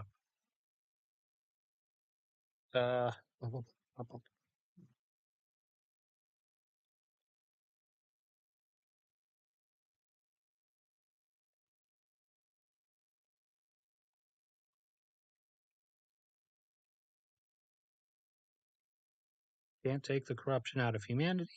Ugh, can't take the corruption out of humanity. Yes, that's pretty obvious. Uh, uh wait, where's the? How did my mouse move?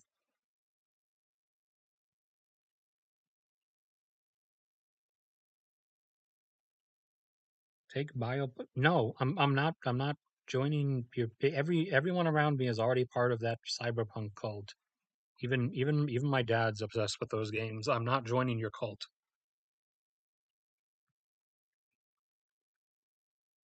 You guys can go plug yourselves in over there in your own little corner.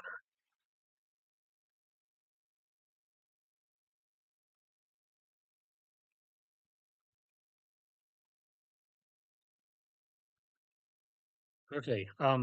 I don't. I no longer remember where I started that off from. Somehow, I made it all the way to biofuels, starting from holograms. But we got there somehow, and now I don't remember where I was supposed to be going after that. Did the 2057 thing, Mikio Kaku's nonsense, the guy who did Earth 2100. What what else? What else am I missing?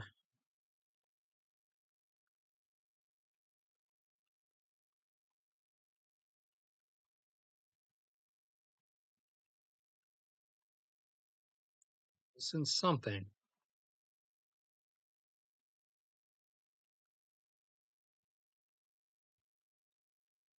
Oh yeah, that's it. That's it. Thank you, dude with monkey profile picture. FutureTimeline.net, the totally realistic future web predictions website. Oh man, this website, I've had so much fun with this, and they're totally realistic, totally accurate calls on the future. Which many of which they conveniently go back and delete. When a year comes up and it's and their stuff ends up being wrong. They said in one of them they said like, oh, by 2020 you're gonna have like super ultra high efficiency piezo vibration electronics generation in your clothes, so that you're just gonna plug your phone into your clothes, and your clothes will recharge your phone from the motion of your body, and numerous other things of the sort. I'll be interested actually. I want to see. Um, do they have the individual years? Where are the individual years? Okay, 2020. Can I pick the individual years? Oh, don't tell me you guys deleted stuff. Can I? 2022. Okay. What about 2023? Okay. Some stuff is just complete, like Croatia adopts the euro. Some stuff is just random and like has nothing to do with the future. Xi Jinping extends his presidency. Yep, he's going to do that until he's dead or he gets overthrown.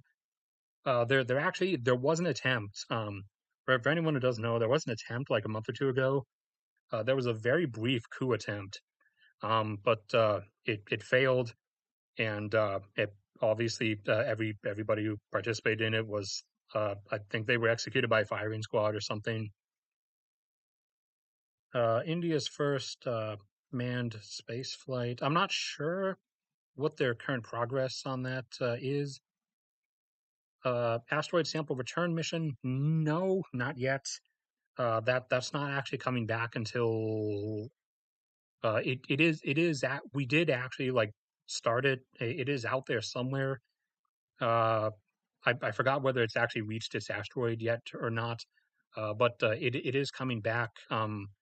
But it was delayed like things usually are.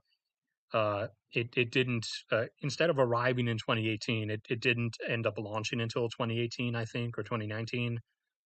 So instead of 2023, it's the sample's not coming back IRL until 2026, because I think it either just got there or it's about to get. No, it was the DART mission, though, the one that impacted an asteroid that just arrived. The one that's actually going to like scoop up a sample is still on its way, I think. Uh, the new Navy combat ship, yes, that's underway. What? And you see that they also like they put in filler content like this that means nothing.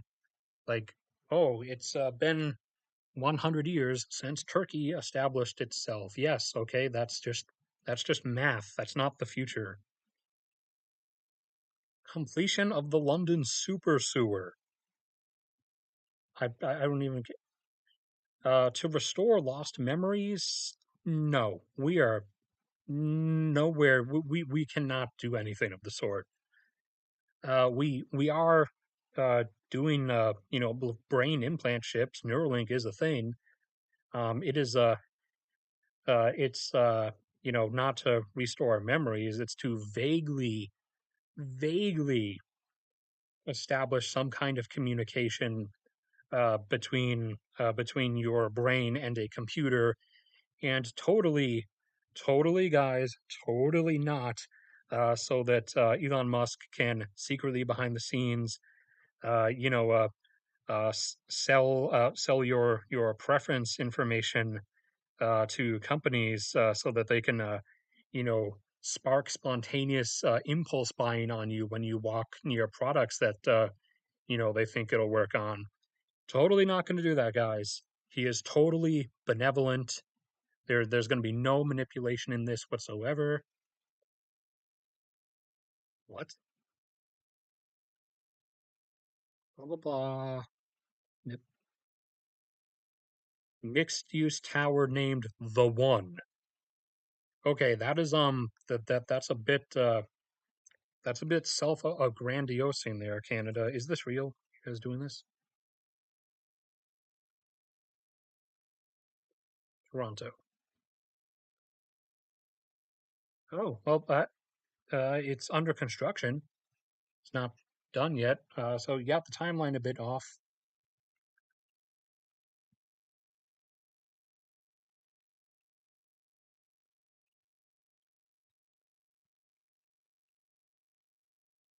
Hold on.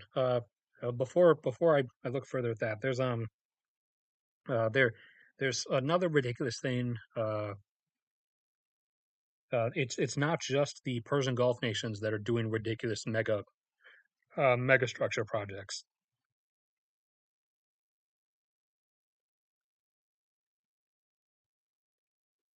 Japan also wants to build a mile tall skyscraper. Their general idea is that uh, to start in 2032, and it would be finished by 2035, or sorry, 2045. But yeah, they want to build a mile tall skyscraper, and they want to build it on top of this artificial island set up in the middle of Tokyo Bay. Because that's that's the epitome of structural integrity. So yeah, if you intend on visiting Tokyo, you're totally going to see this in the future. It is absolutely going to happen. It is not going to get canceled or backed out of whatsoever. It's a real thing. It's really going to be there. Driverless high-speed trains, no. Even simple stuff that can't really do that much. They can't really endanger people, like subways. We still all have humans operating them.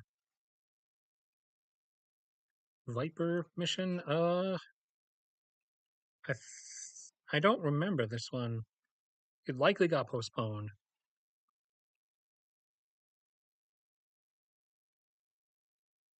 and a lot of these are also like just stuff that are just things that are just like on schedules. Quantum computers. This is also a load of nonsense. We have not made quantum computers. We have made what I call a pseudo quantum computer that uses some quantum properties, like some vague properties of quantum physics, with some bits of niobium on a supercooled magnetic plate or something. But it's not what uh, what the actual envisionment of a quantum computer was, which was, I mean, scientifically impossible to begin with. Which is where we would take a single atom of uh, I forget which isotope of hydrogen, but we take like a single atom, and we would have all these like super ultra nanoscopic influencing lasers and like nano picoscale magnets around it, and we would manipulate it and be able to utilize like every possible positional arrangement of the particles that compose it, which is theoretically infinite, and thus it would have infinite processing power in instantaneous speed. However, there's no actual physical way to do that or control that. So this pseudo quantum computing is the best that we're ever going to get.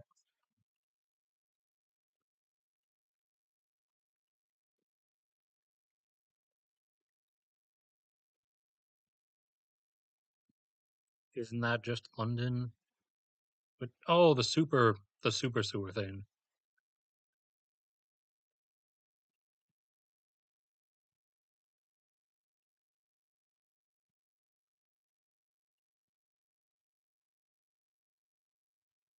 Gotta go to sleep.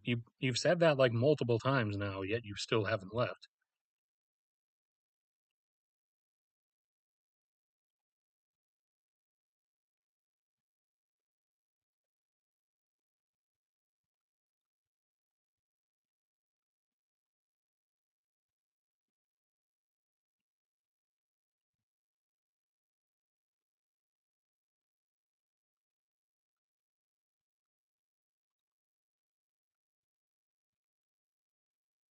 Yeah, let's jump ahead. See how bad they get, like the further you go. But excuse me, I clicked on a year, take me to the year. Rest of the US, it's going to come, that's a bit optimistic. It's going to come pretty close. However, it's then going to wind down. Actually, they're kind of already self-destructing themselves. They're China's like speed running. Everything that I thought was going to happen to them, they have been like speed running really hard this year, especially. They're going to basically come close to the U.S. and then they're going to arc out. India is also never actually going to catch China, and the U.S. is probably it's definitely never going to hit 30 trillion, but it's also probably never really going to hit 26.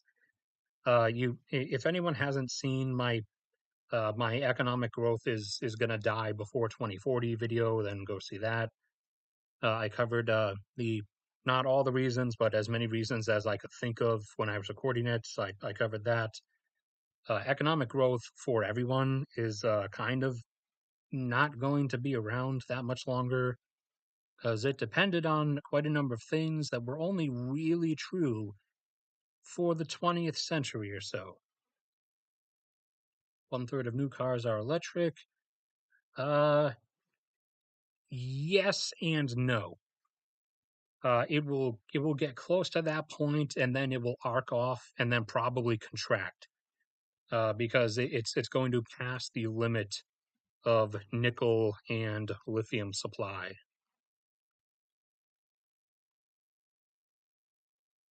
But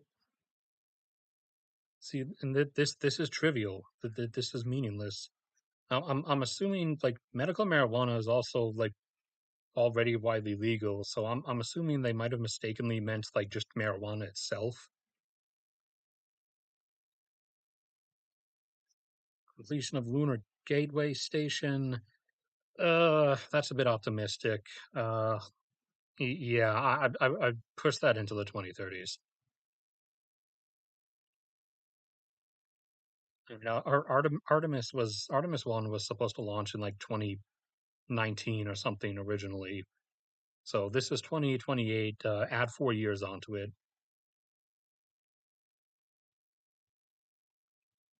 Tina X-ray Observatory, largest particle accelerator. Yep, just consume that energy. Produce all that antimatter so you can build the ISV Venture Star and go find some blue alien cat people or whatever to oppress. But this is random. This isn't really meaningful.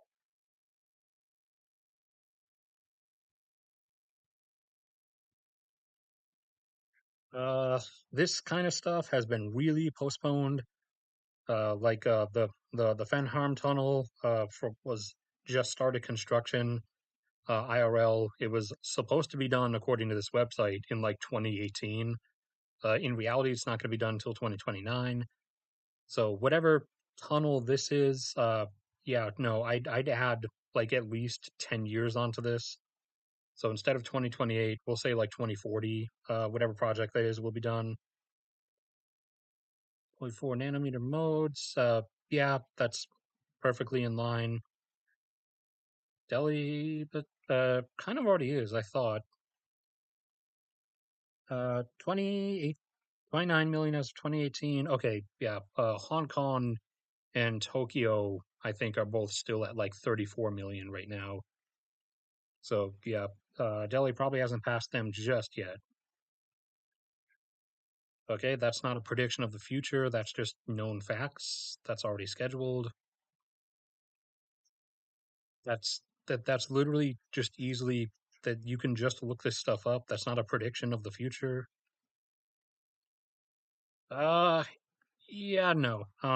We've constantly said we are going to do this and then we've just not done it and not even like tried to do it. Like they kept saying they were going to. Why?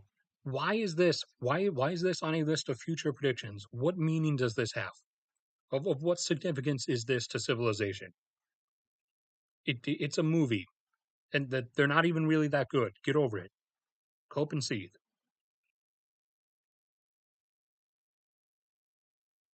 But I mean, we were supposed to have like resurrected a mammoth already by now, and every time we keep like we keep like getting up towards the date.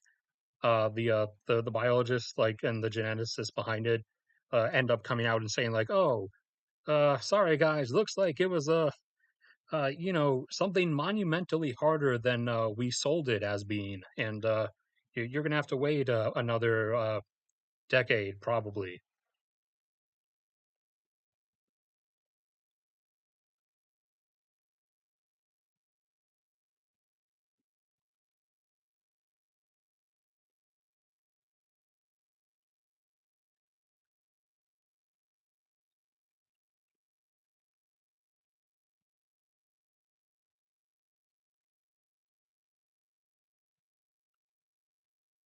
Countries that will do well in the future. I mean that's a relative term. That depends on what your definition of doing well is. I mean, de- depending on your definition, none of them. No one. Which ones will be better off than others? That also that has a lot. That has a lot depending on like individual things that happen between now and then. Uh, like for the most part, the U.S. will be all right.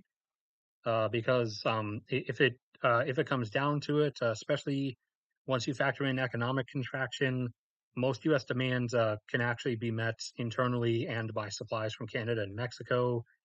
In a lot of cases, we get stuff from elsewhere at the moment just because it's cheaper. We even actually have like plenty of our own bauxite ore, plenty of our own aluminum supply that we could dig up down in the northern portions of Alabama and Mississippi. It's just not economical compared to importing it from Australia and Brazil. Plus, also the U.S. can just brute force its way into getting whatever it wants if it needs to. Canada will be fine because Canada has everything it needs, and economically, it always has the U.S. to a client state itself off of. Uh, East Asia is in a bad place. Even if China did not implode like it's going to, they're already going to have bad problems. I'm assuming you guys are like are frequent enough viewers that you've seen. I've shown you like China's population pyramid stuff multiple times already, and that hasn't even factored in the sharp contraction that they've had during the COVID years. That only covered up to like 2020. They're already going to have a massive demographic collapse that is like unimaginable. and that's going to cause them enough problems already. However, they've already reached they've already reached a certain boiling points in present day, and I mean they're trying to like stop the riots right now by promising to end the zero COVID thing. However, you can only use the same approach, aka lying, so many times before people are just going to know you're lying. And Xi Jinping has promised this before, and every time, lo and behold, he was lying. So the people kind of grasped the fact now that he's just lying and he's not going to end the zero COVID thing, no matter how many official announcements that they make, because they made official announcements before and it meant nothing. They still enforced it. So, yeah, the people have kind of gotten the fact that uh, nothing is true and they're not actually going to end anything. And they've actually dialed it up to I won't say 11 yet, but the Chinese people have gone further faster than I thought they were going to be bold enough to. They actually like stormed and like broke down the fences into one of those COVID concentration camp things, and they burnt the place down. Like I was not expecting them to go that hard yet. I was expecting them to eventually tip to that point once Z resorted to like shooting protesters. But apparently the protesters don't want to wait that long. I mean, which is good, obviously.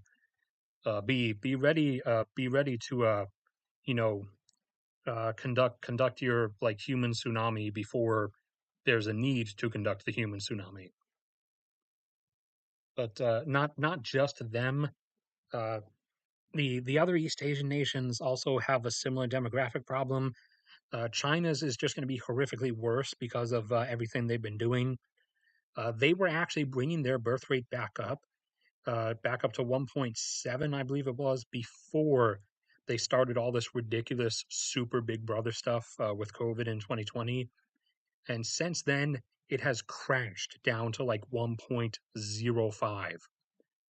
And one of my latest calls, or since my calls always piss people off, one of my I guess hot takes you could say is that China, whereas the others have had their birth rates level out around like 1.3, China's birth rate is probably going to drop down as low as like 0.75 to zero point 0.8 before all this is said and done, which is that's just annihilatory.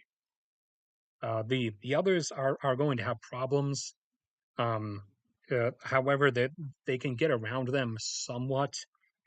Like a lot of Japan's manufacturing is done by robotic arms in factories, and a lot of the human work there is like just data stuff and like accounting and things.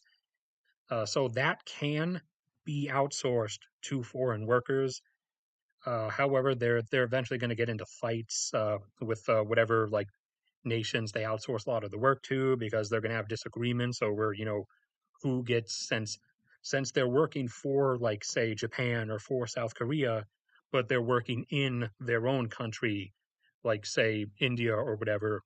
They're gonna get into big disputes over who gets to tax them and how much, and both governments are going to want to tax them by hefty amounts to maintain their revenues, which is going to piss the workers themselves off.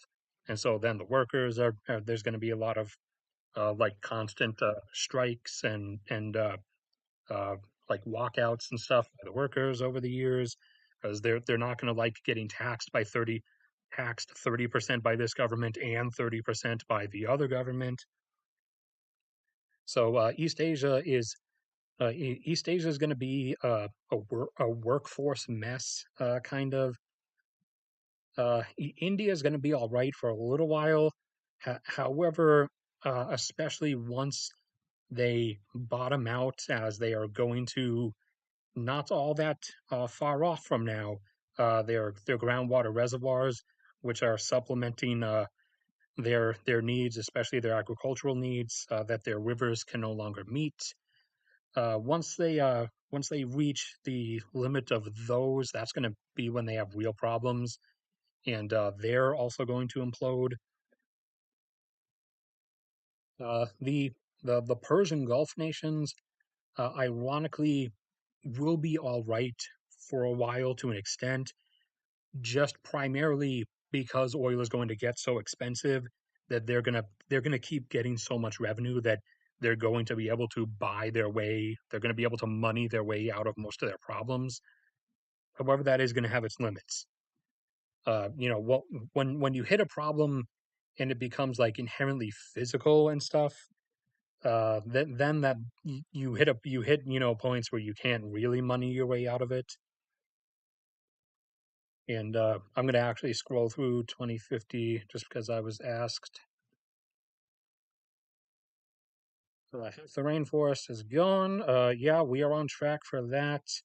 Although Lula has been elected in Brazil, and I'm hoping he will actually like go hammer down on it, and like actually, since Brazil doesn't use its military for anything really, like give the military something to do, and like send them in to actually like completely wipe the slate clean of illegal loggers and like forest burn downers.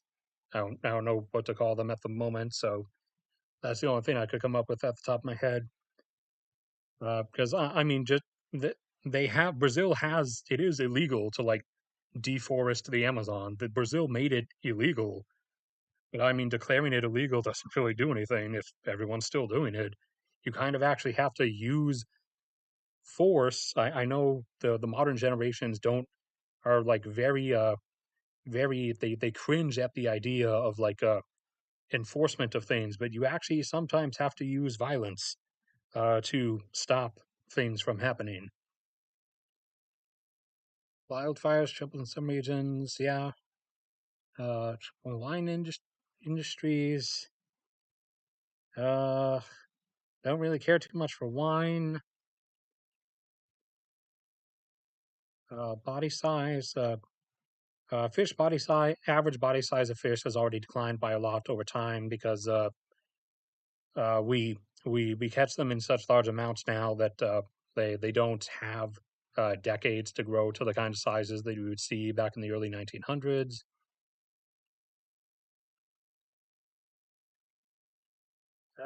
Super AI buildings? No, not really, not widespread at least, because that costs money. And in the future, a lot of people aren't really going to have money. Greening stuff like this, yes, this is actually already happening. Um, it would take me a while to find it. I can look through to try to see if I have it in my photography stuff. And this is going to be one of my streams in the future. Is going to be a photography stream. I'm going to force you guys to look while I scroll through all my photography because it's one of the only things I can come up with to give myself a scenario where I can pretend that people like care about it. So I'm going to scroll real quick through here to see.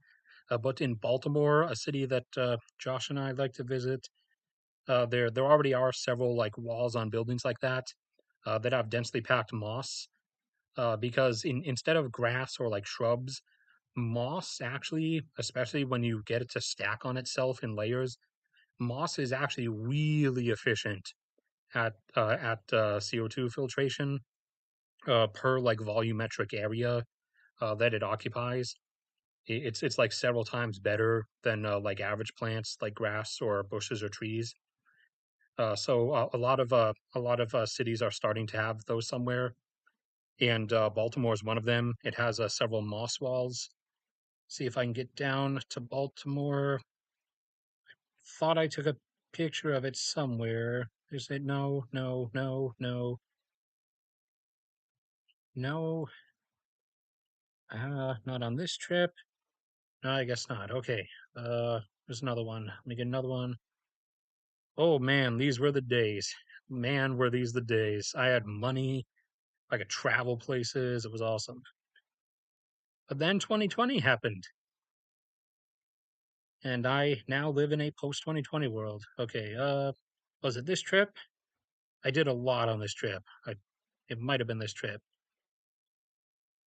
I don't know why I've become suddenly like focused, but I'm focused on finding this moss wall for you guys if I manage to get it. Well, Baltimore does have a lot of moss walls up along a lot of its buildings now. Uh, doesn't look like it. Okay, then it might be in folder 104. Nope, immediately went there.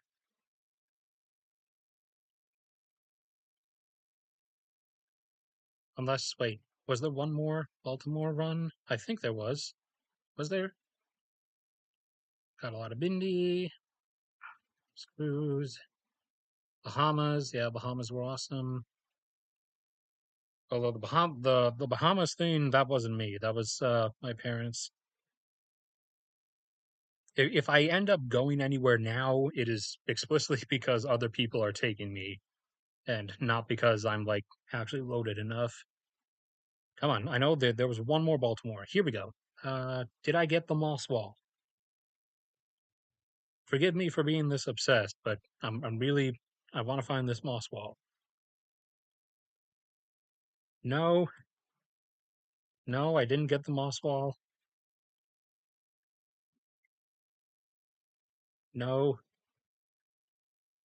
nope. Okay, it looks like I didn't get the Moss Wall. But anyways, back on track. Stuff like this, the Moss Wall, like I was talking about in Baltimore, that is actually becoming a thing. Uh, these, no, somewhat, stuff like that might appear a little bit, but they are not. They're not going to become the main thing. It's kind of like flying cars that we were told this was going to be like the main thing for decades and decades now. Again with this, this is like sci-fi nonsense, where they were like, "Oh yeah, and your chair on the airplane, it's going to move around the airplane to where you want, and the walls are going to be see-through, and there's going to be holographic entertainment, blah blah blah."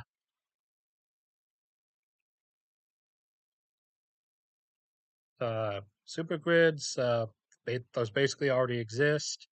They're not as interconnected as possible, but they already are pretty connected.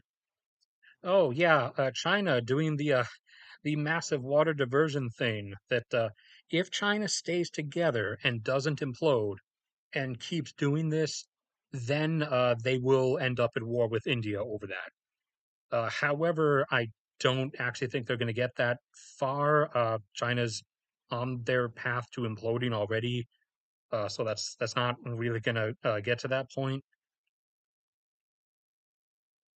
And I'm pretty sure that's a picture from like LA County, not China. But all right.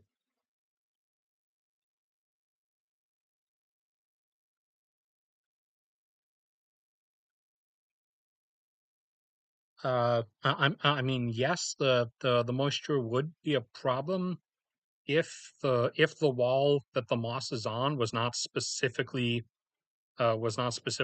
built to handle it being there, which it is. I mean, because the builders aren't stupid.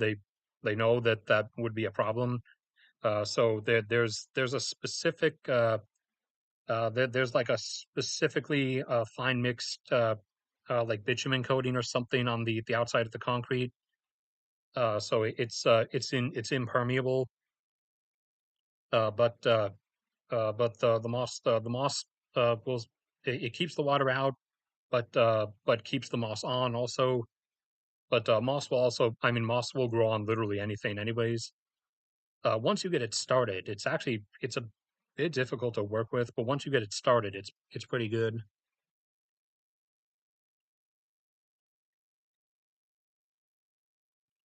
Why am I using Windows 11? Because that's what my laptop came with when I ordered it.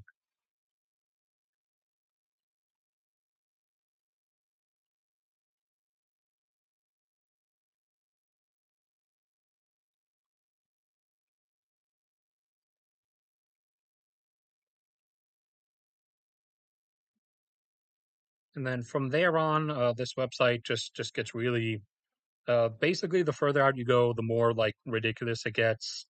Like something you're gonna have pot or panels that you stand on, and just you're gonna like be naked standing on these panels in the morning, and just nano controlled sand will just like climb up you and assemble itself into clothes on top of you, or something like that.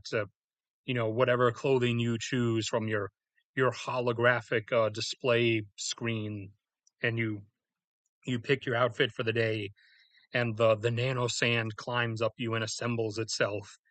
And I'm just like, no. For one, no. Again, with this absurd notion that we're just gonna have this that we're just gonna have this like omni controlling technology that somehow it somehow controls specific things in this field of influence, but has no effect on other things, and it makes each individual nanoscopic particle do these precise movements and chemical interactions, even though that's not how reality works. But also, I'm not really a big fan of the whole having the nano sands climb up you and like wrap around you and then assemble itself into clothes. That's really really creepy. Like, I don't know how someone won't find that creepy. I mean, like, I already in the like the kind of like kids cartoony future, like Jimmy Neutron and stuff, where like the robot arms like came and like threw put his backpack on for him. I already found that kind of creepy. Like, no, I don't like people touching me to begin with, let alone you and your creepy cybernetic robot arms. Get away from me. I have a minimum I have a minimum 17-inch distance that I prefer everyone to maintain from me. My cat's the only real exception. Oh, and actually, speaking on that,